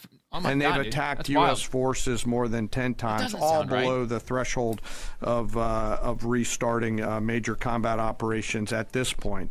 You can also see the group of tankers and cargo vessels in the U.S. blockade line, as I mentioned. As a result of Iran's indiscriminate attacks across the region, there are currently 22,500 mariners embarked on more than 1,550 commercial vessels trapped in the Arabian Gulf, unable to transit. In addition to shipping, Iran has continued to deliberately... Oh, okay. So that's where my ignorance lies. It's not just Iranian oil. It's also affecting, of course, all the other Gulf states, like Saudi Arabia, United Arab Emirates, and Oman, and all the other countries nearby. They're having issues trying to get their oil shipped out, I imagine. So that would probably be the reason why gas has gone up. Attack its neighbors. Just yesterday, Iran attacked Oman once and the UAE 3 times, including an attack on Fujairah oil terminal, which was successfully defeated. They also launched cruise missiles, drones, small boats at U.S. forces defending commercial shipping in the Straits, and United States Navy MH-60 helicopters and Army AH-64 Apache helicopters successfully defeated those threats. Thus far, today is quieter. Let me describe this defensive operation just a few clicks down for you. As the Secretary said, Project Freedom is designed to protect commercial shipping and help restore the flow of commerce through the strait and sustain freedom of navigation. CENTCOM has established an enhanced security area on the southern side of the strait that is now protected by U.S. land, naval, and air assets to help defeat further Iranian aggression against commercial shipping. I'd like to share a little bit more about U.S. capabilities, but for operational security purposes, I'm not going to get into specific details out there. On the surface, guided missile destroyers and other warships are detecting and defeating Iranian threats. This includes fast boats and one-way attack drones. In the air, more than 100 fighters, attack aircraft, and other manned and unmanned aircraft synchronized by the 82nd Airborne Division are in the air 24 hours a day, providing defensive overwatch for the enhanced security area and its approaches that I discussed. These forces are comprised of over 15,000 American service members and have established localized air and sea control to protect against Iranian threats. Commercial vessels that transit through the area will see, hear, and frankly feel U.S. combat power around them on the sea, in the skies, and on the radio. And as of this morning, as was mentioned prior, 2 U.S. flag merchant vessels have transited, and we anticipate more to transit over the coming days. Further up the Gulf, U.S. Naval Forces Central Command continues to work to identify and mitigate any threats. Beyond Project Freedom, CENTCOM and the rest of the Joint Force remain ready to resume major combat operations against Iran if ordered to do so. No adversary should mistake our current restraint with a lack of resolve. And the President has said, as the Secretary has, that now is the time for those with equity stake in the Strait to come assist. Before I turn it back to the Secretary, I want to take a moment to highlight part of our joint force today. And today I want to talk about the paratroopers of the United States Army 82nd Airborne Division. When the President or the Secretary need immediate, scalable, and lethal combat power in CENTCOM or elsewhere, the All-American Division answers the call. The 82nd is the core of our nation's immediate response force and ready to deploy within hours of notice. These paratroopers are capable of accomplishing any mission in any environment, constantly training, constantly ready to jump from Air Force aircraft into ground combat and seize key terrain if ordered to do so, just like their predecessors did in Sicily and Normandy in World War II, or to secure or enable the follow-on forces to flow into theater as they did in Grenada or Panama. They can do the range of missions from counterinsurgency to counterterrorism operations to power projection, as they have many times over the course of the history of this great division. They can do all these things because they're incredibly well-trained, well-equipped, and well-led, but also because of the indomitable spirit of the All-American paratrooper. Every single one of them volunteered for this role, volunteered to go to airborne training, and volunteered to serve. But this division is now more than just a formation that we use for forcible entries. For example, just today, they are out there coordinating, integrating, and synchronizing land, air, space, sea, and cyber forces using joint all-domain command and control. They use next-generation tactical networks that are AI-enabled to augment intelligence and operations, and they seamlessly synchronize all of these effects and are doing so in support of Project Freedom as we speak. The relentless focus on technical innovation allows the commanders out there in the field to see, sense, and understand the opportunities that are in front of them, along with the associated risks, and make smart decisions out on the objective. With incredible courage, tenacity, and grit, they are going all the way every day, and whenever the nation calls on them, they are there to answer the call. We are grateful for their service and their leadership. Amen. Lastly, before I close, as I often do, I want to remember some of our fallen. Today we remember Sergeant William Rivers, Specialist Brianna Moffett, and Specialist Kennedy Sanders of the 718th Engineering Company, U.S. Army Reserves, out of Fort Benning, Georgia. They were tragically killed on January 28, 2024, when attacked by an Iranian-backed proxy force at Tower 22 in Jordan. We continue to carry on their memories. We remember their names. We remember their families. And the Secretary and I are deeply grateful for all of our deployed forces who are out there doing our nation's work. And, sir, with that, I'll kick it back over to you. All right, definitely. Always remember the fallen. Send prayers out to their family. And let's see, we've got one from Secretary of War Pete Hegseth. Iran is the clear aggressor, harassing civilian vessels, threatening mariners from every nation indiscriminately, and weaponizing a critical choke point for its own financial benefit. For too long, Iran has been harassing ships, shooting at civilian tankers from all nations, and trying to impose a tolling system. Iran's plan, a form of international extortion, is unacceptable. That ends with Project Freedom. Iran is the clear aggressor, harassing civilian vessels, threatening mariners from every nation indiscriminately, and weaponizing a critical choke point for its own financial benefit, or at least trying to. For too long, Iran has been harassing ships, shooting at civilian tankers from all nations, and trying to impose a tolling system. Iran's plan, a form of international extortion, is unacceptable. That ends with Project Freedom. 2 U.S. commercial ships, along with American destroyers, have already safely transited the strait, showing the lane is clear. We know the Iranians are embarrassed by this fact. They said they control the strait. They do not. So American ships led the way, commercial and military, making sure there's no mines in the water, the initial risk, so on and so forth, from the front, as Americans always do. And right now, hundreds more ships from nations around the world are lining up to transit. Yeah, so they've been spending a good period of time clearing out the strait of the mines. Or I don't even know if they even found any mines, but they suspected that the Iranians had been laying mines in the Strait of Hormuz and under the cover of darkness for a period of time. So they demonstrated that there are no mines in the passage area, at least. So now that it's safe for passage, it apparently is opened up for business again.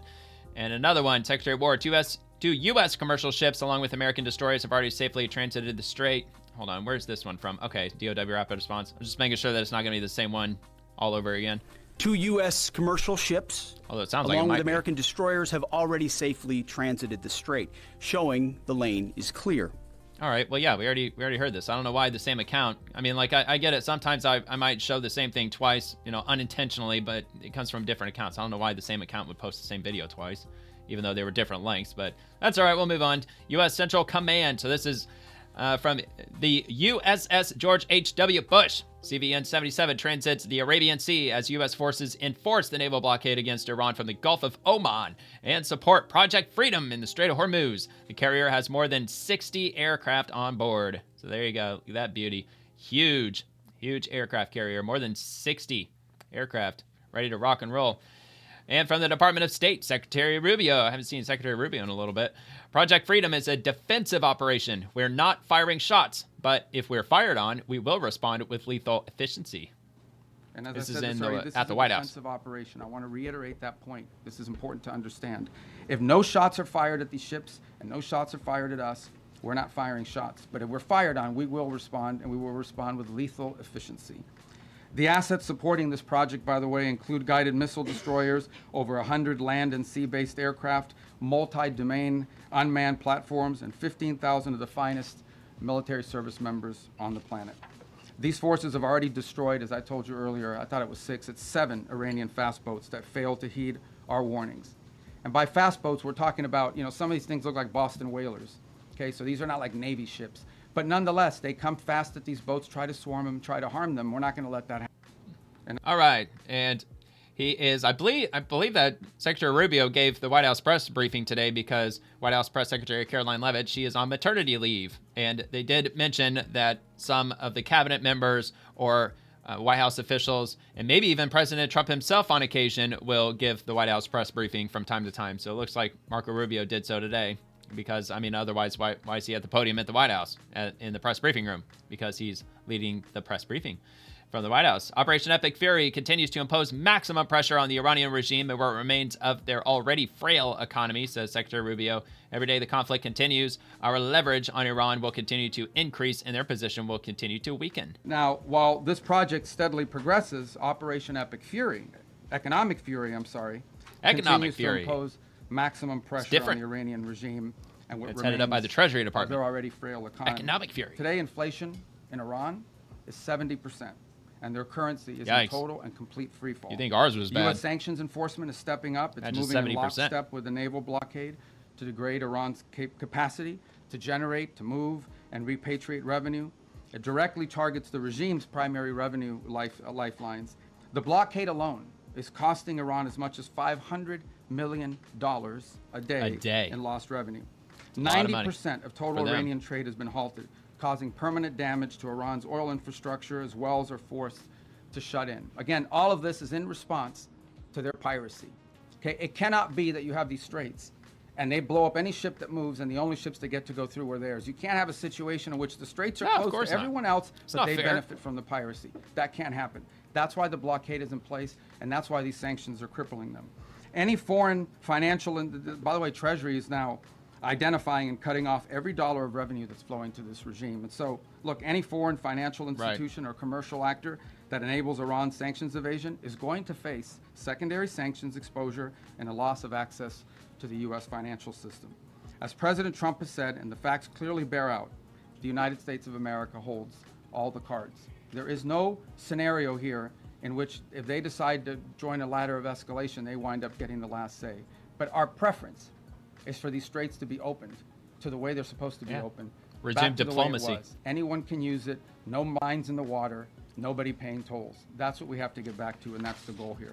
Every day the conflict continues, however, our leverage on Iran will continue to increase, and their position will continue to weaken, especially as the blockade really begins to bite in conjunction with the sanctions.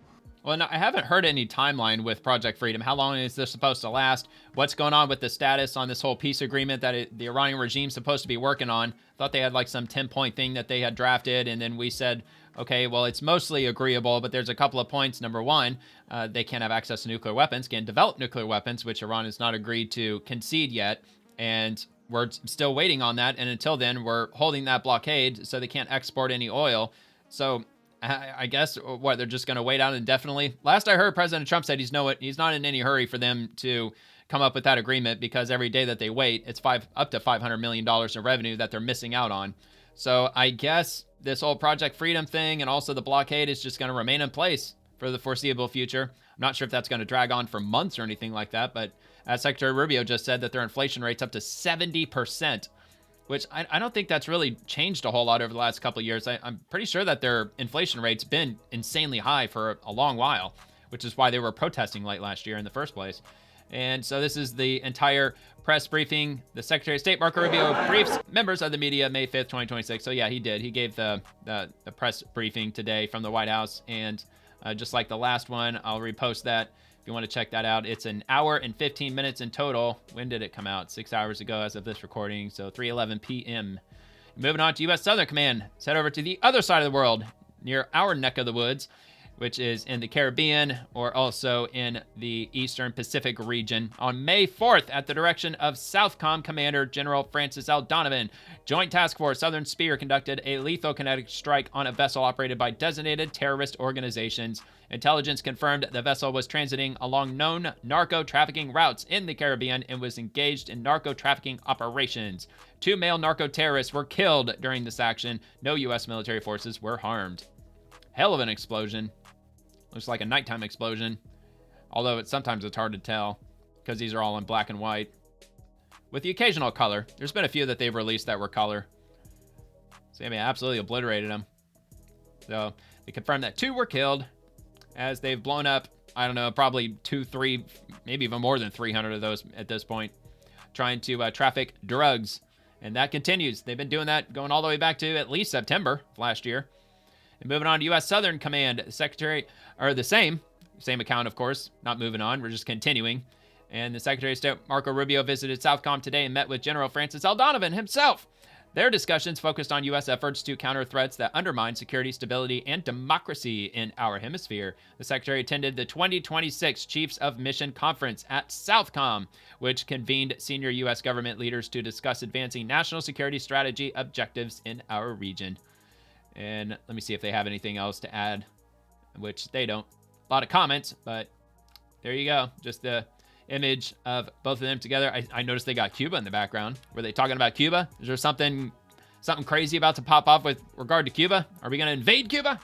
No, I mean, I know that we've got extremely heavy sanctions against them, trying to keep oil from flowing into Cuba. And like I said about a week ago, with regard to Mexico, the president, Claudia Sheinbaum, said that that essentially, to hell with the blockade that the United States has against Cuba. We're going to send oil to them anyway because they need it.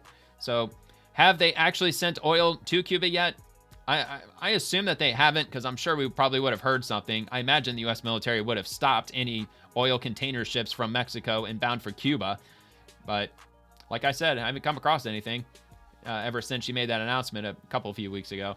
From the U.S. Army, American firepower on full display. Get a front row seat to the 1st Cavalry Division's gunnery training, bringing the heat from every angle. And this video is from Sergeant First Class Timothy Hamlin. Let's have a look at this.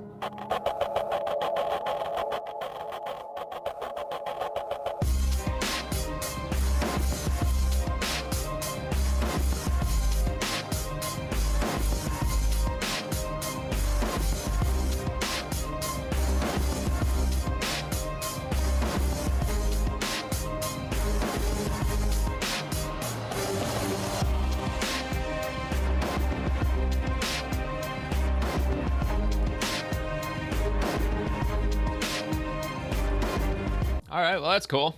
That's wild, though. Whenever they fire off one of those cannons, it just lifts the dust from the ground all around the vicinity of the tank. That's crazy. A lot of firepower.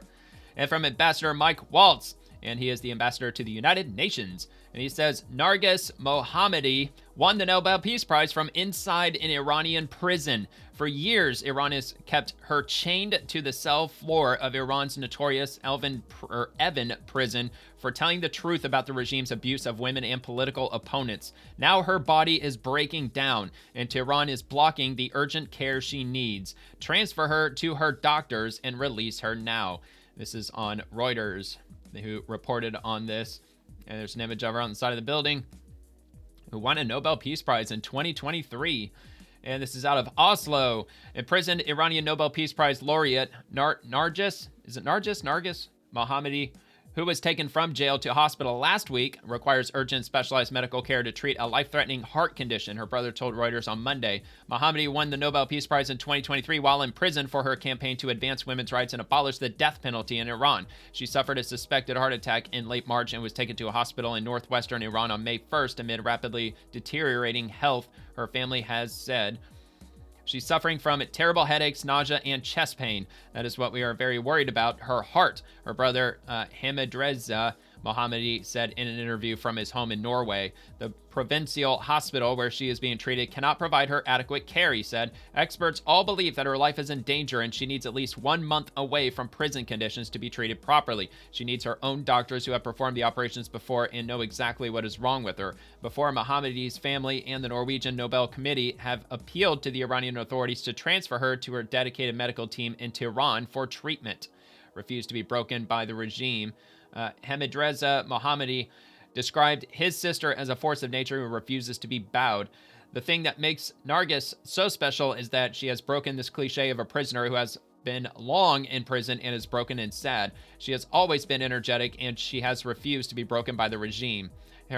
He last spoke with her the day before her latest arrest in December and said even contacting his family in Iran is difficult amid the ongoing war with the U.S. and Israel, which he said the authorities were using to justify oppression. The situation in Iran is not like anything before. It's an emergency, and we know that lives of a lot of people are in danger. We see executions that are carried out every day, Mohammadi said. While the war is attracting global attention, the international community should focus on the plight of the Iranian people and the human rights in Iran. The world should wake up, Mohammadi said. All right. Yeah, well, I mean, I'm pretty sure that's one concern that the Trump administration has also, which I'm sure, well, I mean, that's one reason why they didn't put boots on the ground also, because it would be, I don't know if I'd say full-on political suicide as far as the Republicans are concerned, but it would certainly be really bad if they were to do that.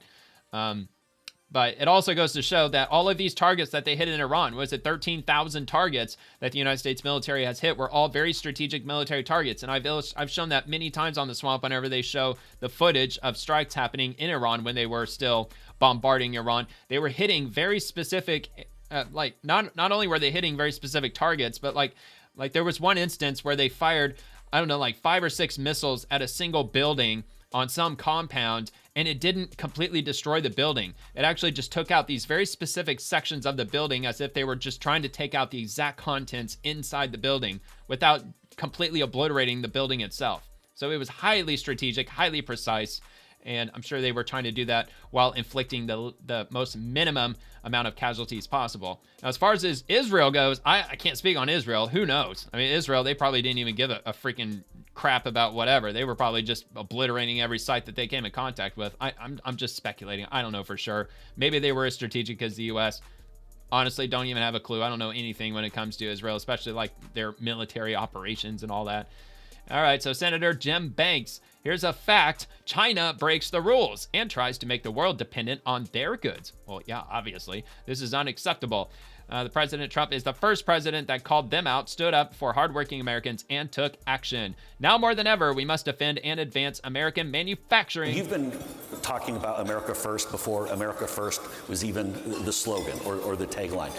Talk to us about how the importance of how this importance is for jobs when it comes to the manufacturing, the redevelopment, and also why companies need to be setting up shop here and working on our exports and not just going to some third world country. Well, we all know this. The communist China, Chairman Xi, the CCP, they lie, steal, and cheat. I mean, that's a given. President Trump was the first. Yeah, what is that? $500 billion in intellectual property every year. Lifetimes that called China a direct threat to America. I mean, I remember when he was running for president, you were a big part of it. In that first campaign back in 2015, 2016, he came to Fort Wayne, Indiana, which is where I live, and called out China as our biggest enemy, a threat to America, using language that Republican and Democrat presidents before him refused to use, talking about the threat. And let me tell you, if we fail to reauthorize Exim Bank, then that'll be the best news that Beijing has had for decades. I mean, they're hoping that Congress fumbles this and messes it up, don't reauthorize it, because they understand how important it is to America's economy. America, the reindustrialization, creating these good-paying manufacturing jobs. Amen. My dad was a retired factory union worker and from a plant in Fort Wayne, a Trump voter, but before that he was a Democrat voter. Those jobs are so important to our economic strength. And I'm a big believer in peace through strength. The biggest, most effective military that we can possibly have. But what we're talking about here today is just as important. Our economic strength, economic warfare, the importance of that, and that's what we're all a part of and why we have to reauthorize it. Yeah, only 100%. And I'm not too knowledgeable as to exactly what they're calling for the reauthorization of, but bringing back manufacturing, trying to pull in as much as they can away from China, even if some of the manufacturing, if it doesn't get reshored back to the United States, at least branching out manufacturing to states that are more friendly to the United States. What about like India? India, like 30% of the population speaks English. Why weren't they handling the manufacturing when they were shipping all of our jobs overseas? Why was it going directly to China, to a freaking communist country, for crying out loud? I never really quite understood that. But as I've said before, maybe India's got like some policies or some laws or something in place where it's a lot easier said than done. But on the other hand, I mean, they take care of a lot of our call centers. I mean, we all know that. So I don't even know. So this came out from Nick Shirley. This video, it's long. It's like 13 minutes long. So I'm not going to be able to play the whole thing. But as always, I'll repost it and you can watch it there. You could go straight to Nick Shirley. He is a YouTuber, so he's got his own YouTube channel. Look, I haven't gone there for myself, but I'm positive that this video is going to be right here on YouTube also. Very easy to find. But apparently he was in Cuba. I don't know why the hell he is over in Cuba. I thought he was fighting a fraud in America. Why he's going over to Cuba, especially in a situation like what they're dealing with right now. I mean, Cuba's kind of pissed off at the United States because of what we did in Venezuela, liberating the people, liberating the country of Venezuela, and now Cuba can't get the oil supply that they had been getting from Venezuela, and now they're dealing with rolling blackouts countrywide, and I'm sure that problem hasn't been fixed yet. Of course, like I said, if Mexico's shipping oil over, then maybe it's alleviated some of the problem. But anyway, from Nick Shirley, he says, I was almost taken hostage in Cuba. I went to Cuba to document the humanitarian crisis and show life under 60-plus years of communism and now amid the U.S. blockade. Once I landed, they seized all my cameras except my iPhone and had intelligence agents follow me all day until my security noticed their spies tailing us to the hotel where they waited all night for us to come down. Dude, why would you be surprised by this? This is exactly, dude, that's what they do. It's a communist country. I'm sure they've always been doing this, especially if any Americans, let alone like journalists, I'm sure the authorities, like people in Cuba, they probably know who you are. Under communism, there is no free speech, and those who show the reality or speak up are imprisoned. Me going without a planned Cuban government guide nearly got me and my security taken hostage or imprisoned. The situation in Cuba is much worse than anyone knows. Yeah, dude, that was an extremely stupid thing that he did. Absolutely just ridiculous. All right. So let's hear what he says. At least a couple of minutes worth. When this comes out, or if it does, we are currently being tailed by Cuban intelligence here in Havana, Cuba. I came here, I've been wanting to make a video for so long about life in communism and showing people what communism is like in a place like Cuba, for instance. Came here to make this video, and when people think about communism, they typically just think about how communism is supposed to make everything equal, whether it be the amount of money someone makes or how food's distributed and how the markets are then controlled by the government. However, something that people do not think about, including myself, is how in communism they do not have freedom of speech. They don't have freedom of press. And therefore, they want to make sure everything that is posted or out in the world about their country is filtered or censored. So here in Cuba, as soon as I arrived into Cuba, I did everything that you need to do to come into Cuba as far as the documentation that it takes to come into Cuba. Right now, there's a big problem taking place here in Cuba, the largest humanitarian crisis they've had in maybe 50 years. And there's no oil or gas due to the blockade after Trump and the United States took over and captured Maduro. So Venezuela is no longer supporting Cuba with any oil or gas, and that also affects everything that they have essentially, between whether it be the food or from it being the light and the power shortages here. All right, let me skip a bit guard forward. Just went down to see what was going on, and they're all down there in the lobby. There's a few singers down at the restaurant right now, so we're thinking to go down, blend in, and then sneak our way out for the night and make our way to the embassy. Yeah, that'd probably be a good idea. This is probably the most dangerous situation I've ever been into. This is probably the most dangerous situation I've ever been in, especially when you have no power here, essentially because the United States and Cuba, they do not like each other. There's been an embargo since the 1960s. Why would you go there right now? Where the United States has not allowed other businesses to do work with Cuba, and it's also right now you have Trump even saying that he might have the pleasure of taking Cuba. And Marco Rubio, obviously, he has even said openly that he doesn't think a regime change would be bad, which it wouldn't. Look what's happening right now, because oh my God, dude. Communism. Be a little careful with what he's saying. They're probably listening. We literally have spies downstairs right now trying to round us up before we make it before we're able to publish these videos. So if I make it out, this video gets seen. If it doesn't, I'm most likely in a prison cell, which I really hope is not the case.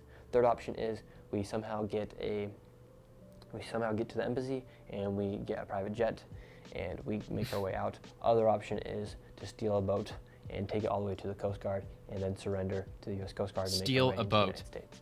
So those are pretty much our options right now. We have somebody outside, even on the street, in a blacked out vehicle, eyeing us from our hotel room. Yeah, I'm sure they are. And now we are trying to figure out what to do. Anyways, that is the current situation. I'm currently potentially about to be kidnapped here in Cuba. I hope that is not the case, but I think you guys should know exactly what is happening and the risk we are taking here in Cuba to try and show people the truth about the realities of communism. And all right. So yeah, note to self, if you're going to go to Cuba and you're going to film some kind of a documentary, you might want to have a guard, or not a guard, but a guide, somebody that's lived in Cuba their whole life. They're fluent in English and they know the ins and outs of everything. That way you're not stepping over any lines. I mean, I'm sure it's the same. It's like the same with North Korea. I mean, like to go out there without any guidance or anything. I mean, it's insanity. I can't believe he did this. This is absolutely just bonkers, man. And I got one more from Nick Shirley. Okay, so he's replying to, who's he replying to? I saw Hassan something. Hold on. Oh yeah, Hassani That's not Hassan Piker, right? No, Hassan Abi. Actually, yeah, I think it might be. Yeah, I think that is Hassan Piker. Yeah, it is. I see his face. That's Hassan Piker. You know, the douchebag. You know, that one. That Hassan Piker. He says, I obviously don't believe this even a little bit. If it's ominous that this medically stupid dickhead is going to Cuba to manufacture propaganda for what I assume will be additional U.S. intervention. So Hassan Piker is very pro-Cuban or pro-communism. He's a champagne socialist, I think is what they call him. Of course, he won't call himself that, but like he calls for socialism. Everybody gets equal everything, while at the same time flying first class everywhere. He went to Cuba, what was that, like last month, I think, or a couple of weeks ago. He stayed in a 5-star hotel while the rest of the country was literally in darkness, because that was the exact time that the entire country lost power for a period of time, while he was just living it up lavishly in a 5-star hotel. Didn't have to be there, you know, consuming the resources that could be going to the people of Cuba, but instead this, you know, self-centered American douchebag went down to Cuba and decided to just live it up in the lap of luxury, enjoying communism as a rich, quote-unquote, socialist. But anyway, so he, of course, replied to Nick Shirley. Nick Shirley replied back to Hassan Piker, and he says, tell that to the 2-star general who waited all night for me to come out of my hotel room to interrogate me. You wouldn't believe the truth if it was in front of you anyway. You went to Cuba and still think communism is a good idea. Are you medically stupid? So here's the 2-star general who was apparently spying on him all night long. The cigarette in his mouth, looked like he's lighting up a cigarette, standing there. I mean, I find that actually really surprising that dude would even let him take his picture at all. Surprised they didn't arrest him the second he snapped that picture. But yeah, so that's happening. And I want to say Nick Shirley's out of Cuba now. Let me just double check, see if he updated with anything else. Let's see. No, May 4th. So yesterday. That's the latest that he's got, at least on his X profile. I believe that if there's any more, or like when he gets out of the country or to the embassy or what have you, I hope he wasn't taken prisoner. But he hasn't posted anything since yesterday. That was 6:22 p.m. So as of this recording, it was more than 24 hours ago. Last we've heard of Nick Shirley. So, you know, I guess say a prayer for him and hope that he gets out of Cuba all right. I think that's a bizarre and crazy ass idea that he would decide to go there right now. Well, we got all this fraud going on all over the country. I mean, that's his specialty. It's his speciality, is rooting out the fraud, the waste, the abuse. But he wanted to cover communism. Which, look, I commend him for covering the communism. I mean, that's great. That's very commendable. It's just weird timing. All right, so let's move on to rapid response from President Trump. He signed a proclamation today recognizing National Youth Sports and Fitness. And I'll also sign the very first copy of the new revitalized Presidential Fitness Test Award, a certificate in recognition of achievement of the gold standard of physical fitness, which I think RFK said that it was his uncle, John F. Kennedy, who came out with the presidential fitness test, and it was Barack Obama who got rid of it. I don't know why Barack Obama got rid of it, but he got rid of it. So today I sign a proclamation recognizing National Youth Sports and Fitness, and I'll also sign the very first copy of the new revitalized Presidential Fitness Test Award, a certificate in recognition of achievement of the gold standard of physical fitness. And this is something that Bryson DeChambeau wanted to do very badly. So today. All right. And you know what? Before I continue, let me just double check. No, I did not repost that. I'm reposting that. Okay, there we go. I almost forgot. All right, let's move on to the next. Let me see, 39 seconds. All right, so this is the next one. We're thrilled to have so many young athletes here at the White House and in the Oval Office on this magnificent spring day to celebrate America's athletic traditions and champions in physical fitness. We're thrilled to have so many young athletes here at the White House in the Oval Office on this magnificent spring day, and it is indeed a beautiful day to celebrate America's athletic traditions back there. And champions, physical fitness, and all of those things. Jr., of course. I work so hard at Linda McMahon with education. Business. I work out so much, like about 1 minute a day max. We're thrilled. All right, short and sweet, and got another one. Wait, got to go back. There we go. And from the late 1950s until 2013, grade schoolers across the country competed against each other in the presidential fitness test. Okay, so it must have been before JFK. Then we had the Obama administration, which phased out this wonderful tradition of physical fitness, and we're bringing it back. From the late 1950s until 2013, grade schoolers across the country competed against each other in the presidential fitness test, but others in Then we had the Obama administration. Wonderful, wonderful person. Yeah, lovely. Barack Hussein Obama. Have you heard of him? Oh, yeah. We had the building Obama that monstrosity of a administration, presidential which phased library. out this wonderful tradition of physical fitness. Thank you, Barack, very much. Great job. And we're bringing it back. We're bringing it back. My administration's working very hard to defend America's cherished athletic traditions and pass our values of excellence and competitiveness to the next generation. So important. Of course, man. We want nothing better. Make America healthy again. Because, was it 79% of our youth have some chronic ailment of some kind, which makes them ineligible for the military. That is brutally insane that almost 80% of our children cannot even join the military because they have some chronic issue going on. And so this is President Trump signing the proclamation today. And of course, that's going to be the whole thing. 2.5 hours? Good grief, man. So there's a whole bunch that happened in the Oval Office today. That's reposted for you if you want to check it out. Secretary Sean Duffy, welcome to the Donald J. Trump International Airport in Palm Beach. The name is a perfect tribute to the president, a commander-in-chief who is modernizing our skies and making flying great again. And this is from Eric Trump. For the first time, I am extremely proud to share the official logo for the Donald J. Trump International Airport in Palm Beach, Florida. There is no person more deserving of this incredible honor than at real Donald Trump. Of course, President Trump. Congratulations, Dad. Looking forward to seeing flights landing at DJT very, very soon. I can't remember which it is yet. One of these things won't happen until later this year. I want to say it's in September. It's either the acronym or whatever they call that, call sign or whatever they call that for the international airport acronym, the designation DJT. I think that's going to roll or become official, like on all the maps and everywhere in September, I think. Either that or the official name of the airport will be officially rolled out at that point, one or the other. But anyway, so this is the official logo, President Donald J. Trump International Airport in West Palm Beach. Not building a whole new airport, they're just changing the name from, what was it, like West Palm Beach International Airport, I think. Maybe I'm wrong on that, but it's now called President Donald J. Trump International Airport. And from the U.S. Department of Transportation, we're building big, beautiful infrastructure again and strengthening American supply chains. Construction is officially underway at the Port of Baltimore's new $1.2 billion Sparrows Point container terminal to turn this historic steel site into a global logistics powerhouse. Today, we are taking a monumental step in transforming this site at Coke Point into a state-of-the-art container terminal. We are standing on the grounds of what once was the largest steelmaking facility in the world, a true cornerstone of American manufacturing. It's a damn shame they got rid of it. Building our nation's infrastructure is a top priority of this administration, and the Sparrows Point Container Terminal is a perfect example of what robust private-public partnership can achieve. This facility will strengthen America's supply chains, expand domestic cargo capacity on the East Coast, and dramatically reduce our dependence on overburdened port infrastructure. All right, I still cannot believe that they largely got rid of our steel manufacturing. It's a freaking travesty. It's just absolutely unbelievable. And we got this from the Bureau of Transportation Statistics, or the BTS. The BTS data release, motor fuel prices as of April 2026. In March of 2026, the average price for regular motor gasoline was $4.10 per gallon.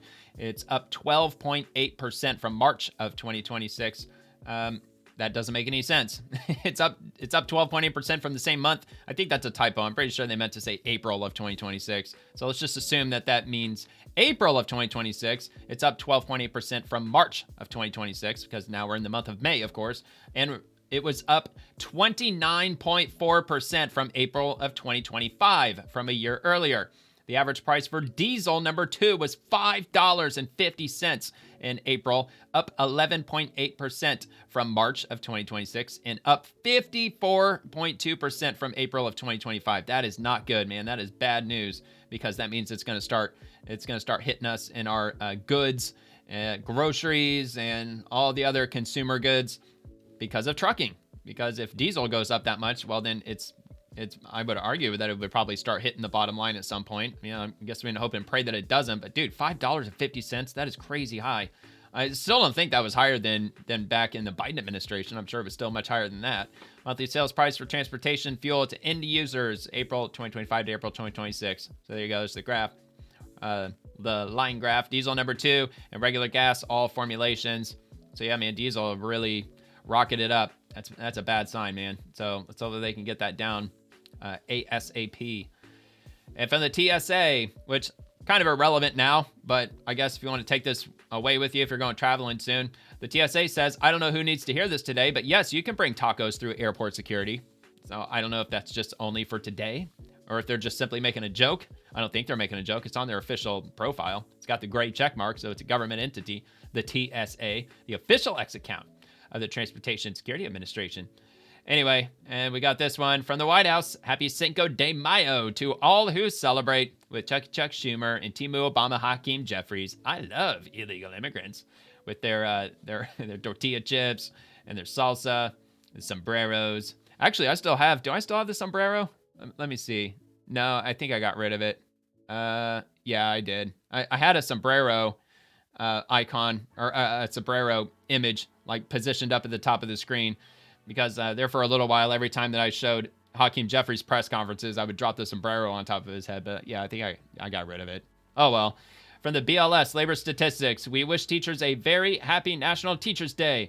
Our BLS Classroom site is a useful resource for educators teaching labor economics and statistics or helping students learn about careers in a variety of fields. And let me just make sure that these... Okay, yeah, there's the link. It was mixed in with the hashtags. All right, from the U.S. Bureau of Labor Statistics, now available. New and updated poster series. I'm not familiar with that. Games and quizzes, the student's desk and the teacher's desk. So resources from the U.S. Bureau of Labor Statistics. And we have this from Secretary Linda McMahon. Okay, hold on. Let me start with this one because she actually responds to this. From the U.S. Department of Education, Los Angeles schools, so the LA school system, Los Angeles Unified, and its teachers union, the UTLA Now, United Teachers Los Angeles, allegedly letting predators off the hook, not on our watch. So let's read this first. And this is a letter that was posted by the LAUSD Unified. Upon reassignment of any UTLA member, they will be notified within 5 days of the general nature of the allegations against them. We're talking about sexual allegations. We will advise them that they are being reassigned for any of the following categories. Moreover, reassignment will only occur if the nature of the allegations fits one of these descriptions. Let's see. Letter A, an ongoing investigation of alleged misconduct by law enforcement. And B, sexual harassment of a student, an employee, a school-related adult, or other community member. Physical or non-physical contact with the student. So even physical contact with a student will make them subject to just being reassigned. Not fired, not let go, not having their credentials taken away by the state, because you have to be credentialed in order to be a teacher. They're not going to take that away. No. They'll just send you off to another district. So what? So you can keep doing the same thing? Let's see. So D, engaging in a sexual or romantic relationship with a student, regardless of their age, or with any other minors outside of LAUSD. Okay, so if you do anything egregious to, I don't know, a kindergartner, then they'll just simply reassign you. Is that what they're doing in LA? Sounds like it. Communicating with students for non-school related purposes, in person and or via phone calls, electronic or digital mediums, in writing or in any other manner. I'm sure that's probably like, the least egregious thing on this list. Law enforcement investigation for the sale or use of child pee or other related lewd and lascivious acts. So if you are a teacher in possession of child pee, then they will just simply reassign you. They'll just send you to another classroom to teach because they can't have you teaching at the same one, so they'll have to relocate you. Accessing, viewing, uploading, downloading, distributing, or exposing students to inappropriate audio, visual materials of a sexual or non-sexual nature. Okay. Well, what about books like Gender Queer and, all those other like quote-unquote educational books and videos that they show that have to do with like double mastectomies, transitioning girls into boys, and so on and so forth. All that stuff's probably perfectly fine in LA. Endangering and or threatening the safety and well-being of students, including failure to provide appropriate supervision or follow professional and or district protocols. That wasn't highlighted, but whatever, it's still there. Physical contact with the student, not necessary for safety and outside the scope of the employee's duties or responsibilities, including the use of violence and or corporal punishment. Okay, so if you whoop a student's ass, or if you just full on just close fist beat the crap out of a student, they're still not going to fire you for that. Failure to report suspected child abuse or dependent adult/elder abuse, subject to reassignment. Not fired, apparently. Fraud, financial malfeasance, or workplace dishonesty. And finally, charges of felony or misdemeanor crimes. This is insane. So the head of the U.S. Department of Education, Linda McMahon, she commented on this, and she said, any of the abhorrent actions listed here should result in termination or worse. But the LA Teachers Union appears to protect the employment of predators over the safety of students, allowing alleged criminals to be reassigned to a different school. The Trump administration will always fight to uphold the law, protect the safety of students, and restore common sense to our schools. I mean, my God. Anybody who lives in LA and you have your children in any public schools in LA, I'm at a loss for words. All I can say is, my God. All right.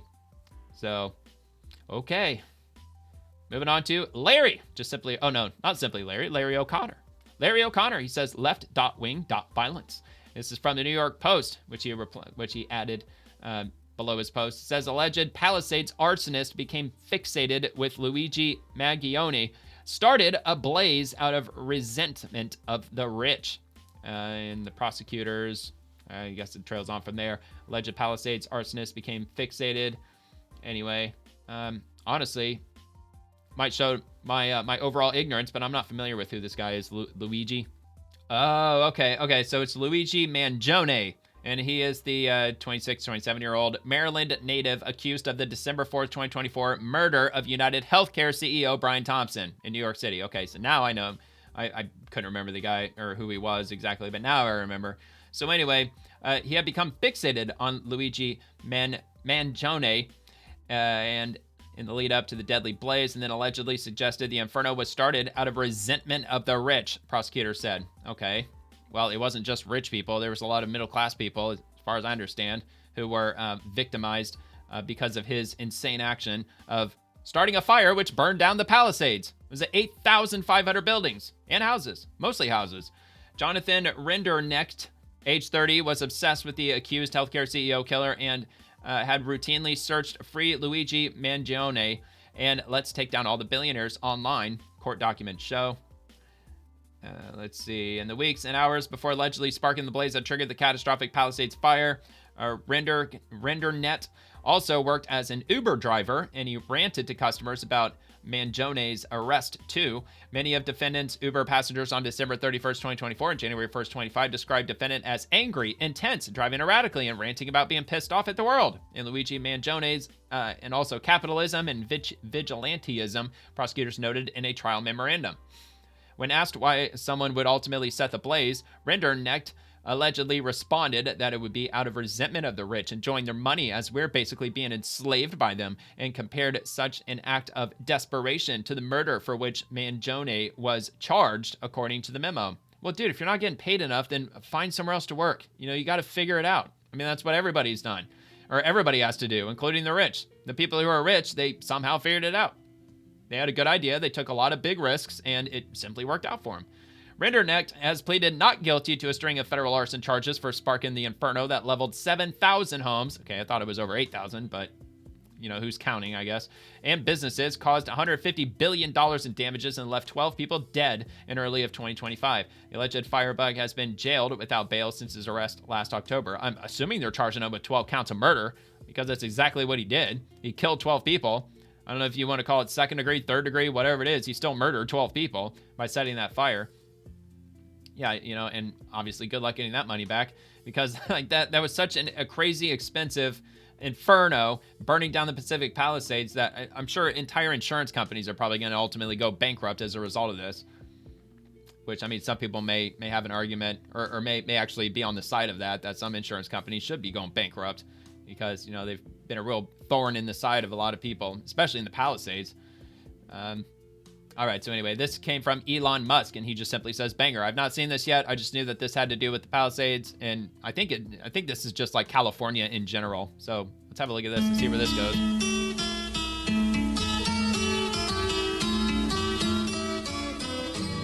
Our governor's a clown.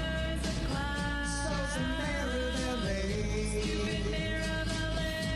Corruption at the top. Every kid's on display. Fucking scumbag, dude.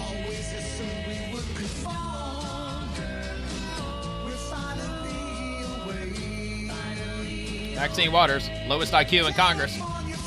Just my opinion.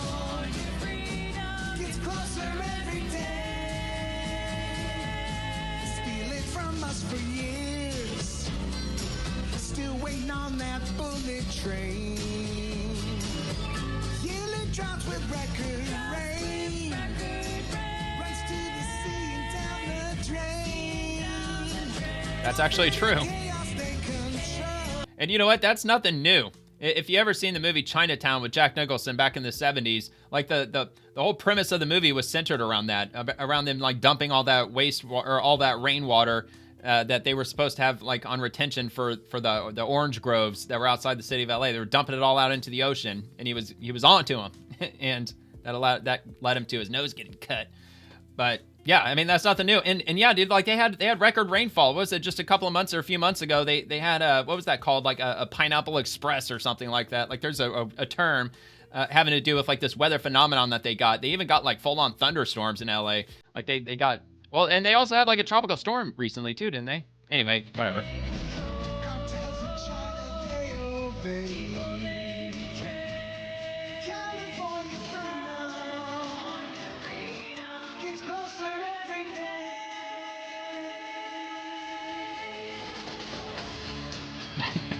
You gotta throw Trump in there.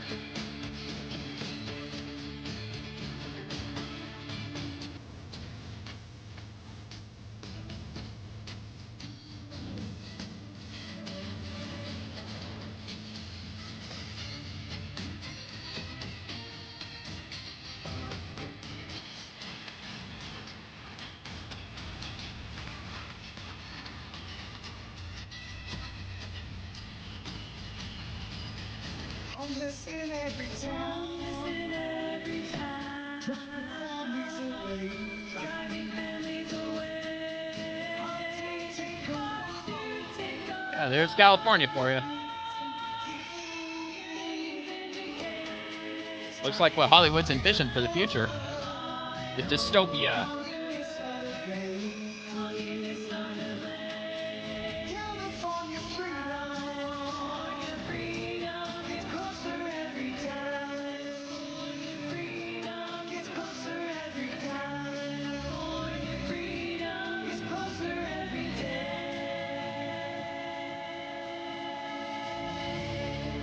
So sorry. Oh, wow. Well, there you go. California for you. And full control by the Democrats, and that's what they did with California.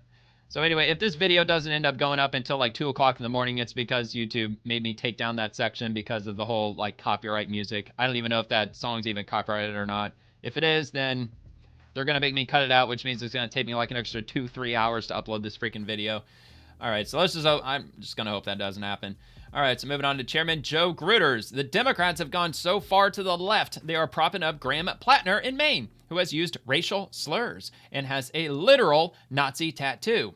I mean, he would argue that he used to have a Nazi tattoo, but he didn't know it was a Nazi tattoo. He was just a kid when he got it, when he was like over in like Belarus or wherever the hell he said that he was when he got that tattoo. This is on Newsmax. This time as a Republican candidate, the media would just be eviscerating him, and yet now this is the kind of person that Democrats celebrate. He never would have been elected, or he never would have won this primary on the Republican side. We wouldn't have allowed that. The Democrats with Mamdani, AOC, they've gone so far to the left, it's helped our candidate. Susan Collins up there is fantastic. It's not allegedly. Plattner has a Nazi tattoo, and he finally said, all these candidates now are saying, well, you make mistakes when you're younger. He had that tattoo for 18 years. He only covered it up once it became a campaign issue. And listen, the Democrats, it just goes to show you how far they've gone over the left-wing wackadoo radicals. They don't care. They just want power. What we're fighting for. They don't care who's running as a Democrat at this point. Our country, full-on the Nazis. backbone of our country. Literal. We could do this. We have the President of the United States, Donald J. Trump, best president that's ever lived. We have to follow his lead, and I think that we have a strong chance this November. Oh, but it's the Republicans that are the evil, big, bad Nazis. Even though you can't point to one single Republican that I can think of that has freaking Nazi tattoos. Okay, but Graham Plattner does. He's running as a Democrat up in the state of Maine. Gunther Eagleman, LOL, President Trump just posted this beauty, which I showed this last week. It was like last Tuesday. Climate change is flooding our streets, poisoning our air, driving up health care and disaster costs. How can the EPA justify abandoning that duty to protect Americans to appease polluters under the false flag of economic growth? Following the law, Section 202 of the Clean Air Act, where does it say anything about fighting global climate change? Sounds loaded. Loper Bright, Supreme Court case. You familiar with it? No, I maybe others are not, but let me ask. But that's really important. As a member of Congress, Loper Bright says that we, as an agency, don't have the authority to get creative. If Section 202 of the Clean Air Act, no, but you don't have. Excuse me. You do not have the right to say climate change does not exist. That it's a hoax, and that's where the what? You don't have the right to say that climate change doesn't exist? Tony, man, they want to get rid of the First Amendment. Obviously, they want to get rid of the Second Amendment. They just want to get rid of everything. They do. They want to bring about full-on communism to the point where she didn't even realize what she just said. That you have no right to say that climate change isn't a real thing or they're overblowing climate change. Dude, he's an American citizen. He can say whatever the flying F he wants, regardless if he's the head of the EPA or not. Administration I understand you're upset. You don't know what Loper Bright is. Do you know what the major policies doctrine is? I'm upset because you know what the major policies doctrine is? You know what, let me just You're a say member this of to Congress. You should know. Well, you have moved from someone who defended the environment to all of a sudden. I'm very defensive about not knowing the two biggest landmark Supreme Court cases of the last year with regards to your question. You are very defensive about changing your policy and your positions with regard to the environment. Okay. Now, you just tell Do you want me to tell you what the two biggest Supreme Court cases are of the last few years? This is what I want you Michigan to tell versus me. EPA. Whoa. West Virginia versus EPA. You're here because you need money from us. So halt for the second and wait for the questions and answer the questions. Well, I answered your question, and you didn't like my answer because you don't know what Loper Bright is, because you don't know what the major policies doctrine is. You don't like the answer. Because you're asking me about Section 202 of the Clean Air Act, and you don't read it. You don't know what it says. Listen, and what you want to do is to deny. No, I actually read the law. I do my homework. Really? You're just somebody who likes to have the microphone on. You know what I have to do? I read the law. I read the Supreme Court cases. To this, and I would say what you should do for your constituents is actually read statute. The budget is at real risk. It's not about you. Read your Supreme Court. The Appropriations Committee. You care about science? Now you're threatening to defund it? Oh my God! No, you don't fund because you don't know what Loper Bright is. Because you don't know what the major policies doctrine is. Your message to our folks at the EPA is that you want to defund us. I don't have to listen to this BS. BS. You think I made up these cases? Yeah, I think you have made up I made up Loper Bright. I made up West Virginia versus EPA. I made up Michigan versus EPA. Denying reality. That was right. What are you doing? Why are you helping polluters? Oh man, that was excellent. That was amazing. I was very happy to see that one again. Posted by President Trump. And, better late than never, I guess, if you're just now seeing that. I'll repost it because I know I was rambling a lot during it. But, whatever. Like I said, I already showed this last week. So, I didn't have to focus too much on it because I already showed it here on the Swamp. But, yeah, man, a hell of an exchange. Wiped the floor with her, man. It's great. All right, so Secretary Brooke Rollins, under the president's bold and transformative leadership, the USDA, because she's the Secretary of Agriculture, is cutting red tape and removing regulatory barriers at a pace unlike any time in history. During my tenure as Secretary of Agriculture, we've reduced regulatory burdens at the agency more than at any other point, putting American farmers, ranchers, and producers first. From streamlining NEPA or NEPA reviews and modernizing biotech rules to increasing processing capacity and simplifying grazing and housing regulations. We're breaking down barriers that have held producers back for too long. We're also updating the Dairy Import Licensing Program to help lower costs for families, aligning Horse Protection Act rules with statutory authority, and unlocking mineral and energy production on federal lands. This is real, results-driven deregulation that is lowering costs, boosting production, and expanding opportunity for the people who feed and fuel America. And while we've made significant progress, there is still much more work to do. And she's responding to this post from Rapid Response from the president, who says we're getting rid of 129 nonsense regulations for every new one regulation that we pass. So let's hear what he has to say. Almost as important as the tax cuts, we've slashed a record number of job-crushing regulations. That includes you, and that includes tremendous numbers of environmental regulations, which stopped your businesses, but they didn't do anything, and they had no impact. If anything, they made the environment worse. but we eliminated 129 old regulations for every new one that was approved. It was supposed to be Certainly made the economy 10, worse. and it's turning out to be 129. So for every regulation, think of that, 129, we lose them, we get rid of them. It was supposed to be 1 in 10. We would have been happy with, we did 1 in 12. We started off 1 in 7 with my last administration. We got it up to about 1 in 12. Now I see we have a 1 in 129. So we're getting rid of 129 nonsense regulations for every new one that we pass. And thanks to these pro-growth policies, our economy is roaring, and factory construction is way up.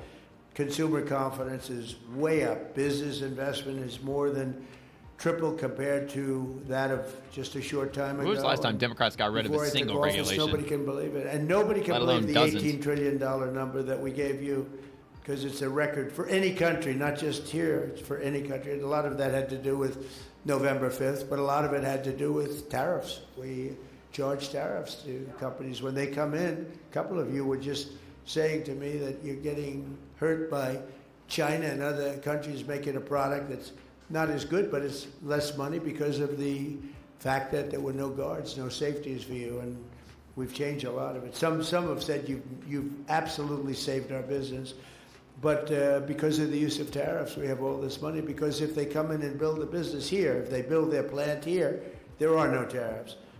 Jobless claims just hit the lowest level since 1969. And more Americans are working today than at any time in the history of our country. So we have more people working today than at any time.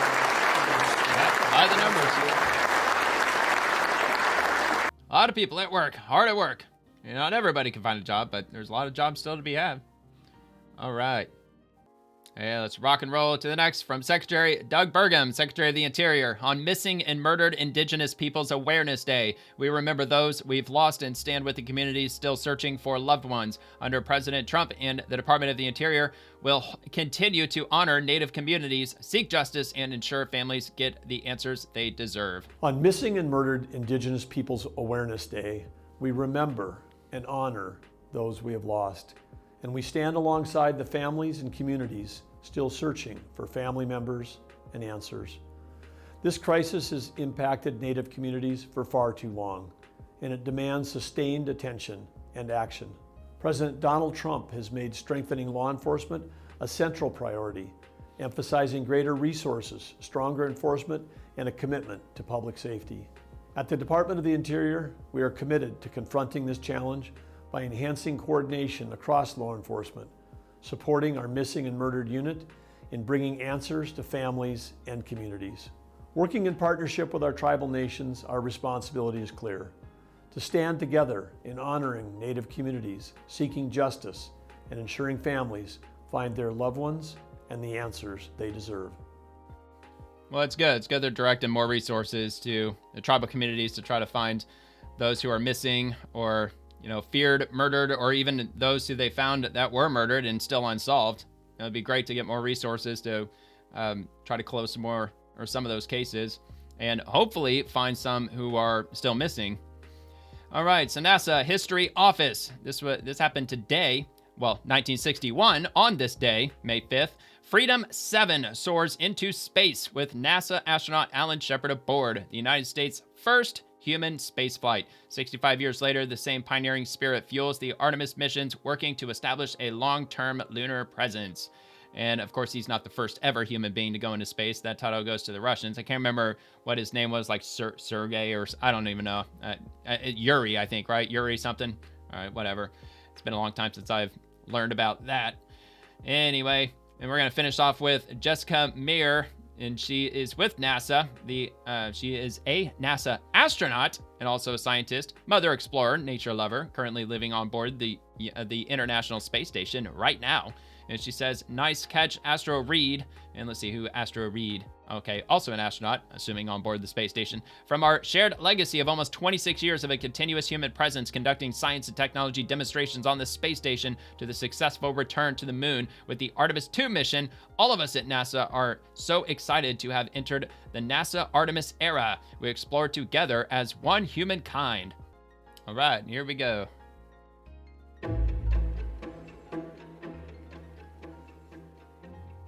We want to pay homage to our aviation roots and recognize our continued collaboration and spirit of exploration shared with Orion and the Artemis program. The International Space Station has been a mainstay of human spaceflight for over 25 years, connecting groundbreaking science, technology demonstrations, and operations that have prepared us for the next generation of exploration. And we are so excited to see that next generation arrive and continue on to the Moon, Mars, and beyond. Godspeed, Orion. We are so grateful to the International Space Station for its decades of service to human exploration of low Earth orbit. Here on the Integrity spacecraft, we are taking things further. We have just gone around the moon, and we are looking forward to many things to come in the Artemis program and on to Mars. As we look forward to commercial space stations in low Earth orbit and humans working and walking on the surface of the moon and Mars, we salute you and we proudly accept this token from the International Space Station. All right, cool.